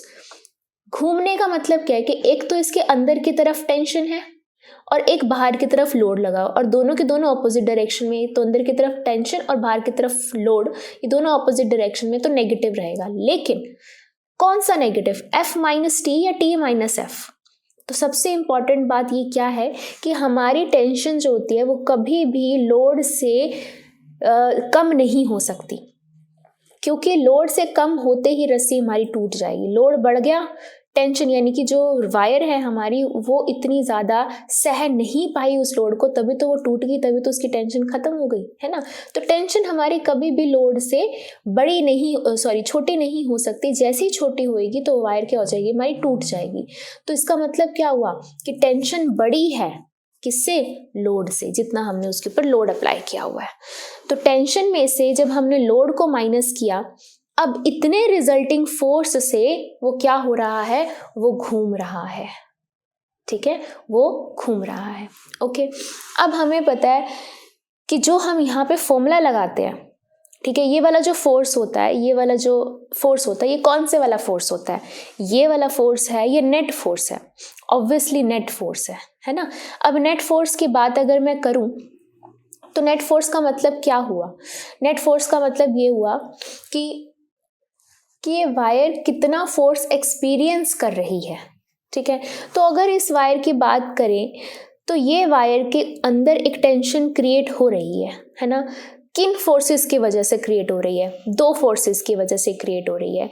एक तो इसके ऊपर लोड लगा हुआ है, दूसरा कि ये अंदर की तरफ घूम रहा है जिसकी वजह से सेंट्रीपिटल फोर्स भी लगा हुआ है। यानी कि एक्चुअल में यहाँ पर क्या चीज़ आनी चाहिए? यहाँ पर टेंशन आएगी कि that is the net force, that is the actual force जो वायर के ऊपर लग रहा है, ठीक है। तो अब हम इसी को ही ओपन करके और इसी को ही हम सॉल्व करेंगे। तो सबसे पहले ये क्या होता है आपके पास? Centripetal force. सेंट्रीपिटल फोर्स का फॉर्मूला क्या होता है? mv²/r। Tension that we have to calculate and minus force that is mg, mass into acceleration due to gravity, ठीक है। हम क्या करते हैं? इसको इधर ले जाते हैं, ठीक है, और हम इसको ऐसे लिख सकते हैं T = mv²/r प्लस, ये इधर चला जाएगा, प्लस mg हो जाएगा। तो अब हमें यहाँ देखते हैं कि कौन कौन सी क्वांटिटीज गिवन है। मास इज गिवन, ठीक है। Radius of the circle, radius is that is the length of the wire is also given. जी हमें पता है 9.8 हम लेते हैं। क्या बचा? v², यानी कि कितनी वेलोसिटी से वो मूव कर रहा है, ठीक है। अब यहाँ पर हमें वेलोसिटी नहीं पता, राइट। तो जब हमें वेलोसिटी नहीं पता तो हमें एक और रिलेशन पता होता है। क्या पता होता है? एंगुलर वेलोसिटी का वेलोसिटी से क्या रिलेशन होता है बताइए? एंगुलर वेलोसिटी ये होती है velocity is equal to r omega, ठीक है। This is normal velocity is equal to radius into जो होती है आपकी एंगुलर वेलोसिटी होती है, ठीक है। ये चीज़ आ गई। अब अगर मैं एंगुलर वेलोसिटी की बात करती हूँ तो यहाँ पर मेरे को क्या दे रखा है? 2 revolutions per second. 2 revolutions per second देखो कहने की बात होती है यहाँ पे angular velocity, but it is a frequency. Revolutions per second या ऑसिलेशंस पर सेकेंड इज द फ्रीक्वेंसी। तो अब फ्रीक्वेंसी का एंगुलर वेलोसिटी से क्या कनेक्शन है वो हमें पता है, that is omega is equals to 2 pi frequency, 2 pi nu होता है, ठीक है। तो 2 pi nu is the frequency which is equal to angular velocity equals to 2 pi into frequency, ठीक है। ओके, नाउ अब मैं अगर यहाँ पर ये वाली वैल्यू कैलकुलेट करती हूँ, ठीक है, जैसे कि यहाँ लिखा हुआ है M V square by R, तो वी की जगह पे आर ओमेगा पुट कर देते हैं, आर ओमेगा का square by R which is equal to M R square omega square by R. एक आर से आर कैंसिल हो जाएगा, क्या बचेगा एम आर ओमेगा स्क्वायर, ठीक है।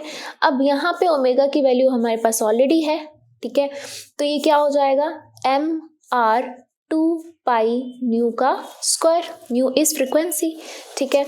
इसको ओपन कर देते हैं M R 4 pi square omega sorry nu square, ठीक है। म्यू क्या है आपके पास, म्यू है आपके पास 2 रेवोल्यूशंस पर सेकेंड यानी कि 2 है, तो 2 भी पुट कर देते हैं, M R 4 pi square 2 revolutions per second is the frequency, ये हो गया इसका स्क्वायर, तो M R 4 pi square 2 two ज़ा 4, ठीक है। आगे चलिए, अब ये आ जाएगा आपके पास एम आर 16 पाई स्क्वायर, तो इस पूरे को हमने कैलकुलेट करा और हमें मिला एम आर 16 पाई स्क्वायर। तो ये पूरा ना लिखने की बजाय मैं सिर्फ और सिर्फ यहाँ तक लिख देती हूँ, सिर्फ यहाँ तक, इसको ओपन हम बाद में कर लेंगे, ठीक है। तो ये आ जाएगा आपका, जो हमने इसको सॉल्व किया तो वी स्क्वायर का रिलेशन हमारा बना एम आर 2 पाई न्यू का स्क्वायर प्लस एम जी, ठीक है। ओके, अब दोनों में से m कॉमन आ रहा है, m कॉमन ले लो, यहाँ आ जाएगा 4 pi square mu square into r plus g. अब सबकी वैल्यूज पुट कर देते हैं, mass is 14.5, 4 this is pi 3.14 and mu का square, mu is 2 revolutions per second, तो 2 का square is 4 and radius is 1 plus g is again you can take 9.8 और 10 as per your convenience, तो 9.8 हम ले लेते हैं। जब हम इस पूरे को सॉल्व करेंगे we will get 2431.94 Newton. So this is the tension that is created in the wire which is called as a net force। तो जो हम यहाँ पर इसके अंदर वैल्यू पुट करेंगे और इसको हम सॉल्व करेंगे, तो मैं यहाँ पे लिख देती हूँ delta L is equals to F by A into L upon में यंग्स मॉडुलस ऑफ स्टील, ठीक है।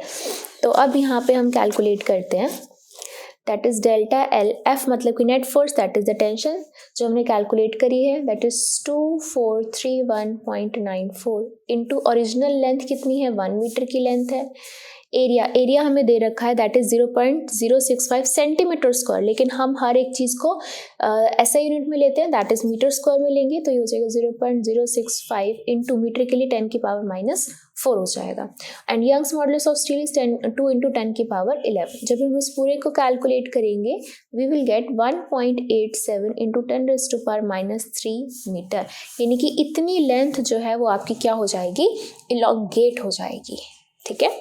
तो ये था आपका क्वेश्चन नंबर 11। चलिए करते हैं क्वेश्चन नंबर 12। तो क्वेश्चन 12 क्या कह रहा है, compute the bulk modulus of water from the following data.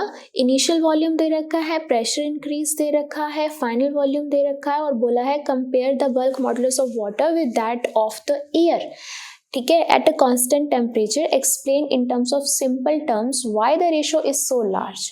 तो सबसे पहले तो हमें बल्क मॉडुलस वाटर का निकालना है, फिर हम एयर का बताएंगे और फिर उनका हमें कंपैरिजन करना है। कंपैरिजन का मतलब हमें उसका क्या कैलकुलेट करना है, रेशो कैलकुलेट करना है, ठीक है। तो सबसे पहले आपको पता होना चाहिए बल्क मॉडुलस ऑफ वाटर क्या होता है। तो बल्क मॉडुलस का फॉर्मूला क्या होता है, सिंपल सी बात है, स्ट्रेस अपॉन स्ट्रेन, ठीक है, स्ट्रेस यानी कि फोर्स अपॉन एरिया, और स्ट्रेन अब इसके लिए बल्क के लिए क्या आता है, चेंज आता है, चेंज इन वॉल्यूम आता है, चेंज इन वॉल्यूम डिवाइड में ओरिजिनल, तो ओरिजिनल वॉल्यूम ऊपर चला जाता है, ठीक है। And in terms of water हमारे पास ना फोर्स ना एरिया, तो हम इस पूरे को क्या लिख लेते हैं, हम इसको प्रेशर लिख लेते हैं, ठीक है। तो ये हो जाएगा आपका bulk modulus is equal to pressure divide में वॉल्यूम इनटू वॉल्यूम। वैसे तो जो ये होता है ये आपका नेगेटिव में होता है, लेकिन जब हम इसको कैलकुलेट कर रहे हैं तो हम इसका क्या ले रहे हैं, मॉडुलस ले रहे हैं, ठीक है। हमें पता ही है, मैंने जब आपको बल्क मॉडुलस एक्सप्लेन किया था तब मैंने आपको बताया था why we are taking it as negative, लेकिन हम जब कैलकुलेशन कर रहे हैं तो हम इसको क्या ले रहे हैं, एज मॉडुलस, तो यानी कि हम इसको पॉजिटिव लेंगे। तो ये निकाल रहे हैं हम बल्क मॉडुलस ऑफ वाटर, फिर ये आ जाएगा चेंज इन प्रेशर वॉल्यूम डिवाइड में चेंज इन वॉल्यूम, ठीक है। ओके, अब हम क्या करने वाले, इन सब की वैल्यूज पुट कर देते हैं। तो कैसे पुट करें, ध्यान से देखो। सबसे पहले प्रेशर हमें दे रखा है, ठीक है। वॉल्यूम यानी कि ओरिजिनल वॉल्यूम, ओरिजिनल मतलब कि इनिशियल वॉल्यूम हमें दे रखा है। This is delta we is change in volume, तो चेंज इन वॉल्यूम नहीं है हमारे पास, तो चेंज इन वॉल्यूम निकाल लेते हैं। क्या होता है change in volume, final volume minus initial volume. Final is 100.5 minus 100, तो 0.5 लीटर्स, ठीक है। 0.5 litres that can be written as 0.5, हम किस में लेंगे, मीटर्स क्यूब में लेंगे, तो 10 की पावर -3 मीटर क्यूब आ जाएगा, ठीक है। तो ये आ गया डेल्टा वी। अब हम ये वैल्यूज इस फॉर्मूले में पुट करके बल्क मॉडुलस निकालने वाले हैं वाटर का, ठीक है। तो bulk modulus of water is equal to pressure, that is 100 atmosphere। Again atmosphere नहीं लेंगे हम, ऐसा यूनिट लेंगे विच इज पास्कल और न्यूटन पर मीटर स्क्वायर, ठीक है, और जो इसके इक्वल होता है। तो ये क्या होगा, 1 atmosphere will be equal to this, तो ये 100 atmosphere will be equal to 100 multiply 1.013 into 10 की पावर 5। आप न्यूटन पर मीटर स्क्वायर भी लिख सकते हैं अगर पास्कल नहीं लिखना तो, डिवाइड में चेंज इन वॉल्यूम जो आपका आया है 0.5 इंटू 10 की पावर -3 मीटर क्यूब। तो ये बल्क मॉडुलस ऑफ वाटर जब हम इस पूरे को कैलकुलेट करेंगे तो ये पॉइंट हटा देते हैं, ऊपर एक और 0 लग जाएगी, 5 को इससे कैंसिल कर देंगे, 200 हो जाएगा। तो यानी कि अगर हम जीरोस को हटा दें, इसको अलग से सॉल्व करते तो 2 को हम इससे डायरेक्ट मल्टीप्लाई कर रहे हैं, है ना। तो ये हो जाएगा 2 3 6 2 1 2.2 इंटू ये 2 जीरोस हो गई, ये हो गया 10 की पावर 7, और ये माइनस का 3 है, ऊपर जाके प्लस का 3 हो जाएगा, ठीक है। और एक चीज़ और छूट गई हमसे, दैट इज वी छूट गया हमसे, है ना। तो प्रेशर तो लिख लिया इनटू वॉल्यूम, वॉल्यूम क्या था आपका initial volume, that is 100 litres. तो 100 इंटू लीटर्स को मीटर में कन्वर्ट करने की 10 की पावर -3 हो जाएगा, ठीक है। अब हम देख सकते हैं तो 10 की पावर -3 10 की पावर -3 क्या हो जाएगा, कैंसिल हो जाएगा। अब हम जब जीरोस को कैलकुलेट करेंगे हमें मिलेगी 10 की पावर 9 पास्कल। तो ये आ गया आपका बल्क मॉडुलस ऑफ वाटर। हमने अब कंपेयर करना है bulk modulus of water with that of air. तो bulk modulus of water with that of the bulk modulus of air, ठीक है। ये आ गया 2.026 इंटू 10 की पावर 9 अपॉन में जो एयर का होता है वो होता है 1 इंटू 10 की पावर 5 पास्कल, ये भी पास्कल में है, ठीक है। तो यहाँ तो 1 है, जब इसको हम इससे कैंसिल करेंगे तो हमें मिलेगा 2.026 इंटू 10 की पावर 4, और हम क्या कर रहे हैं, रेशो निकाल रहे हैं, तो यहाँ पे कोई भी ऐसा यूनिट नहीं लगेगी। तो ये हमें मिल गया इसका ratio, bulk modulus of water to the bulk modulus of air, ठीक है, ये मिल गया। So now the question is कि हमें एक्सप्लेन करना है सिंपल वर्ड्स में कि ये रेशो इतना लार्ज क्यों है, कि बल्क मॉडुलस वाटर का बहुत ज़्यादा है एंड बल्क मॉडुलस एयर का बहुत कम है। तो as we know bulk modulus क्या होता है, प्रेशर अपॉन में change in volume by original volume, right. वैसे तो प्रेशर की बजाय क्या होता है वहाँ पे फोर्स अपॉन एरिया, राइट। लेकिन हम क्या लिखते हैं, हम लिखते हैं bulk modulus is equal to P upon delta V into V, right, ये होता है। तो हम कह रहे हैं कि यहाँ पे जो बल्क मॉडुलस है वो वाटर का बहुत ज़्यादा होता है, एयर का बहुत कम, यानी कि इसका रिलेशन किससे है, प्रेशर एंड वॉल्यूम से है। तो आप खुद सोचिए, जो एयर है, एयर इज़ अ गैस, तो अगर हम गैस के ऊपर कोई भी हम प्रेशर अप्लाई करते हैं, ठीक है, तो वो क्या होगी, वो ज़्यादा कंप्रेस हो जाएगी, है ना। Gases are more compressible than liquids, right. तो यानी कि उसका चेंज इन वॉल्यूम बहुत ज़्यादा होगा इन केस ऑफ एयर। तो अगर चेंज इन वॉल्यूम एयर का बहुत ज़्यादा होगा तो दैट मीन्स बल्क मॉडुलस जो होगा एयर का वो बहुत कम होगा, because you can see as in formula कि bulk modulus is inversely proportional to change in volume. ठीक है। ऑन द अदर हैंड अगर हम वाटर की बात करते हैं तो वाटर का जितना हम मर्जी प्रेशर देंगे वो कम कंप्रेस होंगे एज कंपेयर टू गैसेस। तो वो कम कंप्रेस होंगे यानी कि कम होगा change in volume, come change in volume तो बल्क मॉडुलस वाटर का क्या होगा, ज़्यादा होगा। तो हम इसका आंसर कैसे लिख सकते हैं। और वन मोर थिंग, इसको हम कैसे कंप्रेसिबिलिटी से भी रिलेट कर सकते हैं। जैसे हमने कॉन्सेप्चुअल जब हम कॉन्सेप्ट पढ़ रहे थे तो हमने वहाँ पे लिखा था कि बल्क मॉडुलस जो होता है वो इन्वर्सली प्रोपोर्शनल होता है आप लोगों की कंप्रेसिबिलिटी के। कंप्रेसिबिलिटी है ना। तो जितनी ज़्यादा कंप्रेसिबिलिटी उतना कम बल्क मॉडुलस, जितना कम कंप्रेसिबिलिटी उतना ज़्यादा बल्क मॉडुलस। ठीक है। तो हम इसका आंसर लिखते हैं as compressibility is inversely proportional to bulk modulus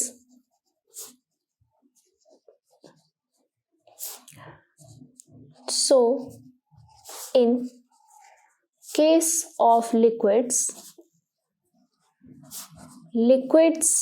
are less compressible than gases, और यहाँ पर्टिकुलर गैसेस की बात क्या हो रही है, एयर की हो रही है। So, bulk modulus of water is more than the bulk modulus of air। तो आप इसको इस तरीके से भी रिलेट कर सकते हैं। तो ये था आपका क्वेश्चन 12। चलिए करते हैं क्वेश्चन 13। क्वेश्चन 13 क्या कह रहा है, what is the density of water at depth where pressure is 80 atmosphere given that its density at the surface is 1.03 into 10⁻³ kg per meter cube। तो कई बुक्स में 80 एटमॉस्फेयर लिखा हुआ है, कई बुक्स में 79 भी लिखा हुआ है। ठीक है। तो इतना ज़्यादा डिफरेंस नहीं आता है कैलकुलेशंस में, तो आप कोई भी लोगे तो पॉइंट्स में ही थोड़ा बहुत डिफरेंस आएगा, ज़्यादा नहीं आएगा। तो हमें सिर्फ इसका एक मेथड पता होना चाहिए कि वो क्या कह रहे हैं। ठीक है। उन्होंने बोला है कि वाटर की डेंसिटी क्या होगी डेप्थ में जहाँ पर प्रेशर इतना है, और हमें दे रखा है कि जो डेंसिटी सरफेस पे है वो इतनी है। ठीक है। तो अगर ये रहा वाटर, ठीक है, ये रही कुछ डेप्थ यहाँ पे, ठीक है, ये रहा सरफेस और ये रही डेप्थ। तो सरफेस पे आपको डेंसिटी दे रखी है, यानी कि density as surface is given, you have to calculate density at depth. ठीक है। और प्रेशर हमें दे रखा है डेप्थ पे, तो pressure at depth is given. ठीक है। ऑल्सो हमें पता है कि प्रेशर एट सरफेस क्या होता है, that is the normal pressure होता है। ठीक है, वो भी हमें पता ही है। ओके।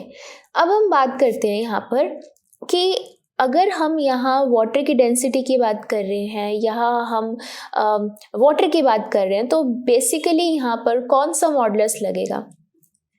यस, बल्क मॉडुलस लगेगा। जब भी हम लिक्विड्स की बात करते हैं, प्रेशर्स की बात करते हैं, तो वहाँ पे हमारा क्या लगता है, बल्क मॉडुलस लगता है, जिसकी हेल्प से हम अपना आंसर निकालते हैं।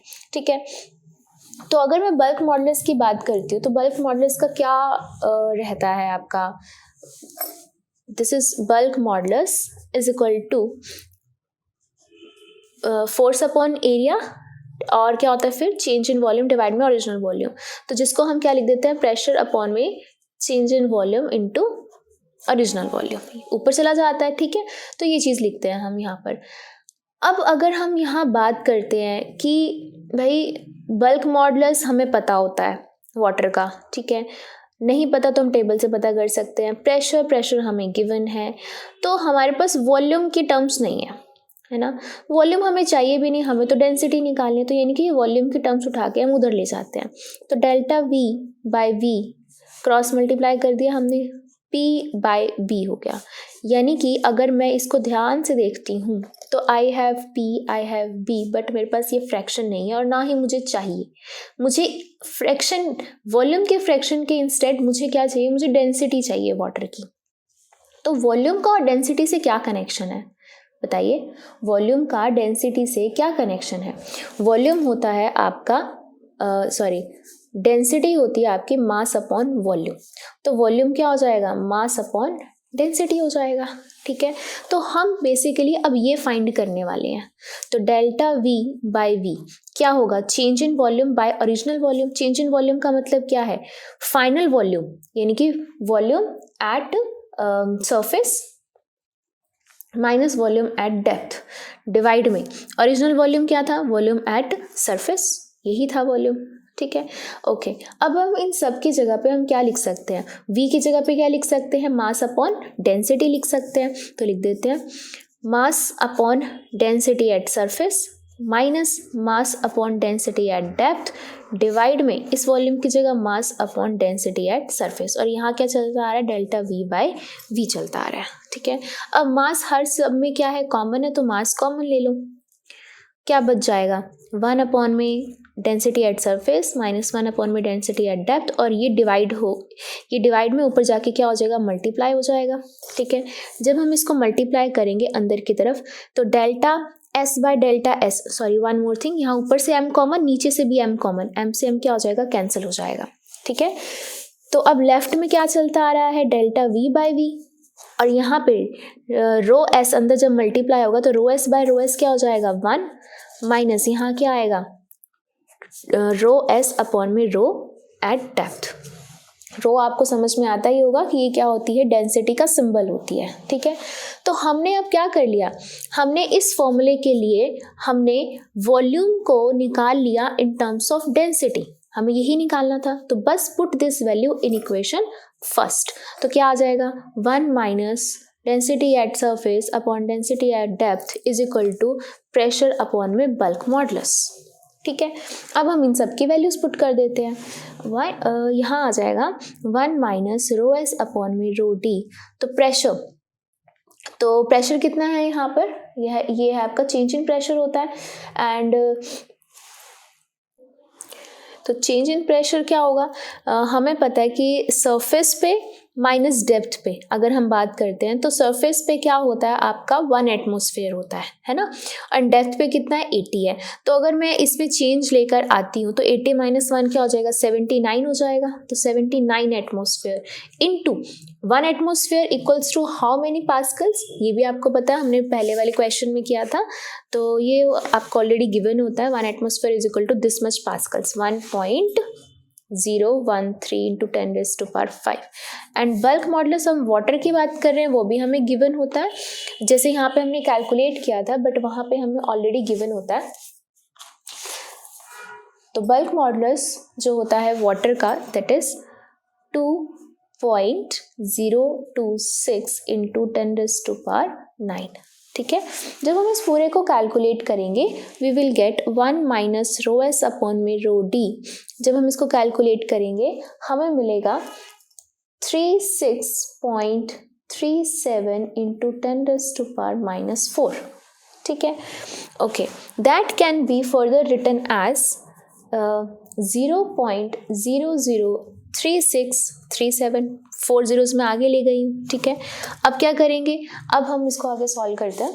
तो अब जैसे ये माइनस से इधर चला जाता है, ये चीज़ इधर चली जाएगी, तो ये हो जाएगा 1 minus 0.003637 is equal to rho S upon में रो D।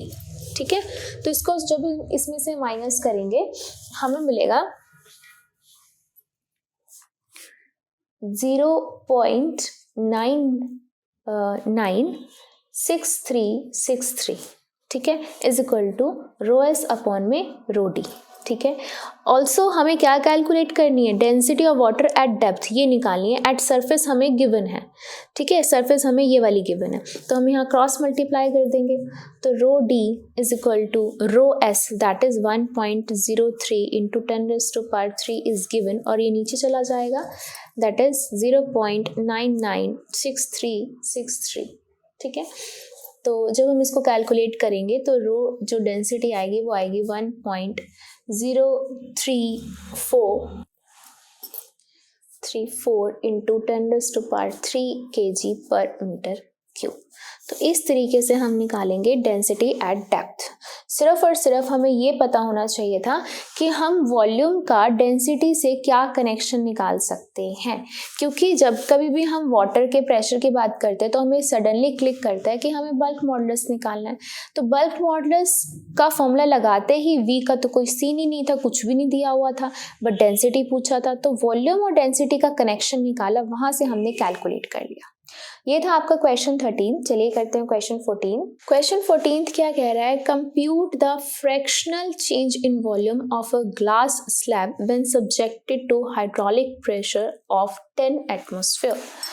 तो हमें क्या निकालना है, हमें निकालना है फ्रैक्शनल चेंज इन वॉल्यूम जब हम एक ग्लास स्लैब को हाइड्रोलिक प्रेशर यानी कि वाटर प्रेशर देते हैं।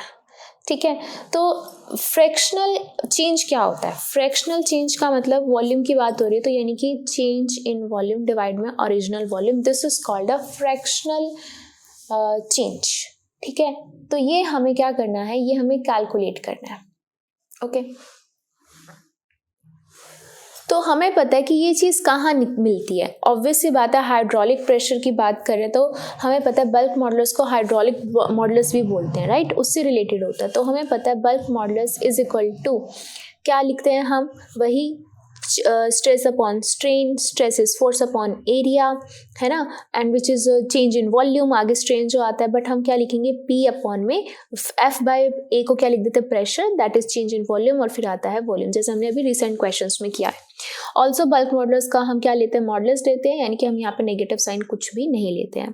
हमें चाहिए डेल्टा V बाय V, तो यानी कि हम क्रॉस मल्टीप्लाई कर दें, ये ऊपर चला जाएगा डेल्टा V बाय V, और यहाँ आ जाएगा प्रेशर अपॉन में बल्क मॉडुलस। ठीक है, तो pressure upon bulk modulus, pressure is already given, that is 10 atmospheres. ठीक है, तो 10 and 1 atmosphere equals to 1 point, जैसे हमने अभी रिसेंट क्वेश्चंस में भी किया है, तो 1 atmosphere is equal to 1.013 into 10⁵ pascals. ठीक है, एंड बल्क मॉडुलस जो होता है आपको ग्लास का, वो ऑलरेडी गिवन होता है। वैसे तो आपको उसमें भी गिवन होगा, एग्जाम्स में भी गिवन होगा, नहीं तो आपको टेबल प्रोवाइडेड होगी। तो ये बल्क मॉडुलस जो होता है वो होता है 37 इंटू 10⁹। तो जब हम change in volume divide by original calculate करेंगे, हमें मिलेगा 2.74 इंटू 10⁻⁵। ठीक है, तो ये आ गया फ्रैक्शनल चेंज। अब अगर यहाँ से हमें फ्रैक्शनल परसेंटेज चेंज पूछा जाता हमसे, ठीक है, यहाँ तक तो चलो चल गया हमारा, अगर हमसे आगे फर्दर पूछा जाता परसेंटेज चेंज, तो हम वहाँ पे लिखते डेल्टा V बाय V, तो परसेंटेज के लिए मल्टीप्लाई बाय 100, तो ये हो जाता 2.74 इंटू 10⁻⁵ इंटू 100। तो जब 100 करते तो ये क्या हो जाती है, हमारे पास 2 zeros यहाँ पे ख़त्म हो जाती, ये हो जाती 2.74 इंटू 10⁻, ये हो जाता आपका -3। ठीक है, तो ये फर्दर आगे आता तो ये आता आपका 0.00274%, और that can be taken as approximately 0.003, जैसे राउंड ऑफ कॉन्सेप्ट आपको समझाया हुआ है। ठीक है, तो इस तरीके से आप परसेंटेज भी निकाल सकते हो, this is the fractional change, right. ये था आपका क्वेश्चन 14। चलिए करते हैं क्वेश्चन 15। क्वेश्चन 15 क्या कह रहा है, determine the volume contraction of a solid copper cube 10 centimetre on an edge when subjected to hydraulic pressure of 7 into 10⁻⁶ pascals. तो अब हमें निकालना है वॉल्यूम कॉन्ट्रैक्शन, यानी कि change in volume. 14th question में फ्रैक्शनल चेंज था, यहाँ सिर्फ हमें चेंज इन निकालना है। चेंज इन का मतलब डेल्टा V हमें सिर्फ निकालना है। ठीक है, तो हमने एक कॉपर क्यूब को, हमने जिसकी जो एज है वो 10 सेंटीमीटर की है, उसको हमने हाइड्रोलिक प्रेशर दिया है इतना, तो प्रेशर भी हमें गिवन है, तो प्रेशर हमने इतना दे दिया है 7 इंटू 10⁻⁶ पास्कल्स। ठीक है, इतना हमने प्रेशर दे दिया है। ऑब्वियसली हाइड्रोलिक प्रेशर है, तो सबसे पहले तो हम क्या लिखते हैं, बल्क मॉडुलस लिख लेते हैं, P by delta V into V। ठीक है, यहीं से हमारे आधी सारी प्रॉब्लम सॉल्व होती हैं कि अब हमने क्या किया है, कॉपर का क्यूब लिया है। ओके, तो कॉपर है तो बल्क मॉडुलस ऑफ कॉपर ये भी हमें गिवन ही है, ठीक है, गिवन होगा, हमें नहीं है तो हमें टेबल प्रोवाइडेड होगी। प्रेशर ऑलरेडी गिवन है। डेल्टा वी ये हमें कैलकुलेट करना है कि कितना वॉल्यूम कॉन्ट्रैक्ट होगा। तो ओरिजिनल वॉल्यूम कितना है क्यूब का वॉल्यूम क्या होता है, volume of cube side cube होती है ना, साइड कितनी है 10 सेंटीमीटर, तो 10 का क्यूब हो गया। लेकिन सेंटीमीटर है, मेरे को किस में कन्वर्ट करनी है, मीटर क्यूब में। तो उसके लिए क्या करना पड़ेगा, मेरे को मल्टीप्लाई करना पड़ेगा इसको 10 की पावर -6 से, ठीक है, क्योंकि 1 सेंटीमीटर क्यूब इक्वल 10⁻⁻2 होता है। तो ये हो जाएगा, क्यूब है तो -6 हो जाएगा, तो दिस विल बी 10 की पावर -3 मीटर क्यूब। ये आ गया आपका original volume of the cube, ठीक है। अब सब चीज़ें आ चुकी हैं, वैल्यूज पुट कर देते हैं, क्रॉस मल्टीप्लाई कर दो। डेल्टा वी हमें कैलकुलेट करना है, P into V by P। तो pressure is given, that is 7 into 10⁻6 into volume is already given, जो हमने कैलकुलेट किया है 10 की पावर -3 अपॉन बल्क मॉडुलस भी गिवन होता है 140 into 10�9। अब अगर मैं सिर्फ ज़ीरोज़ को कैलकुलेट करती हूँ तो ज़ीरोज़ में मुझे क्या दिखाई दे रहा है, इसको इससे कैंसिल किया, ये आ गया 120, ठीक है। तो ये हो जाएगा 1/20 इंटू 10 की पावर, ये ऊपर गया है ना, ये ऊपर गया तो ये हो गया 6 -9 -3 और -3 ये हो गया माइनस का 6। That can be written as 0.05 into 10⁻⁻6। और क्या निकाले हम, वॉल्यूम कॉन्ट्रैक्शन, तो किस में आएगा, मीटर क्यूब के अंदर आएगा। ये आ गया आपका आंसर। ये था आपका क्वेश्चन नंबर 15। चलिए करते हैं क्वेश्चन नंबर 16। क्वेश्चन 16 क्या कह रहा है, how much should the pressure on litre of water be changed to compress it by 0.10%। ध्यान से देखना इस क्वेश्चन को, how much should the pressure, यानी कि हमें प्रेशर फाइंड करना है कि कितना प्रेशर होना चाहिए 1 लीटर वाटर पे, यानी कि वॉल्यूम हमें दे रखा है, ओरिजिनल वॉल्यूम दे रखा है 1 लीटर। तो 1 litre can be written as 10 की पावर -3 मीटर क्यूब, है ना, इतना वॉल्यूम होना चाहिए। टू कंप्रेस इट बाय इतने परसेंट कंप्रेस होना चाहिए। तो याद से आपको पता होना चाहिए कि delta we change in volume क्या मतलब है कि इतना कंप्रेस हो गया, यानी कि 0.10% ऑफ ओरिजिनल वॉल्यूम कंप्रेस हो गया है, वही आएगा चेंज इन वॉल्यूम, है ना, कि इतने परसेंट कंप्रेस हो गए, यानी कि पहले इतना था अब इतना कंप्रेस हो गया। कितने परसेंट कंप्रेस हो गए, 0.10%। तो हम क्या करेंगे, 0.01% ऑफ ओरिजिनल वॉल्यूम, ये आएगा आपका डेल्टा वी। तो हमें पी निकालना है। तो अगेन वाटर की बात हो रही है, प्रेशर है, वॉल्यूम है, तो हम क्या लगाएंगे, bulk modulus is equal to P by delta V into V, ठीक है। तो P हमें कैलकुलेट करना है, क्रॉस मल्टीप्लाई कर दो, P equals to B into delta V by original V। तो बल्क मॉडुलस ऑफ वाटर हमें पता होता है, वॉल्यूम ओरिजिनल वॉल्यूम भी हमें गिवन है, डेल्टा V हम यहाँ से कैलकुलेट कर लेते हैं, यहाँ पे पुट करके हम प्रेशर निकाल लेंगे। चलिए शुरू करते हैं। 0.10% के लिए 100 इंटू ओरिजिनल वॉल्यूम कितना है 10 की पावर -3, ठीक है। तो ये हो जाएगा आपके पास, पॉइंट हटाया, 0 लगाया, 3 0 फिर ऊपर चली गई, ये आ गई 10 की power -6 meter cube. Delta V आ गया, वैल्यूज पुट कर दो यहाँ पे। प्रेशर निकाल रहे हैं, बल्क मॉडुलस हमें पता होता है वाटर का 2.2 इंटू 10⁻⁹, चेंज इन वॉल्यूम 10 की पावर -6 डिवाइड में ओरिजिनल वॉल्यूम 10 की पावर -3, ठीक है। तो 10 की पावर -3 ऊपर जाके क्या हो जाएगा, 10 की पावर +3, तो ये हो जाएगा 10 की पावर -3 और 9 है, 9 - 3 6, तो ये हो जाएगा 2.2 इंटू 10⁻6 न्यूटन पर मीटर स्क्वायर। ये आ जाएगा आपका pressure on a litre of water जब हम उसको इतना कंप्रेस करते हैं। तो ये था आपका question 16। Thank you, that's all for this video. Next video में हम कवर करेंगे additional exercise of this chapter. Thank you.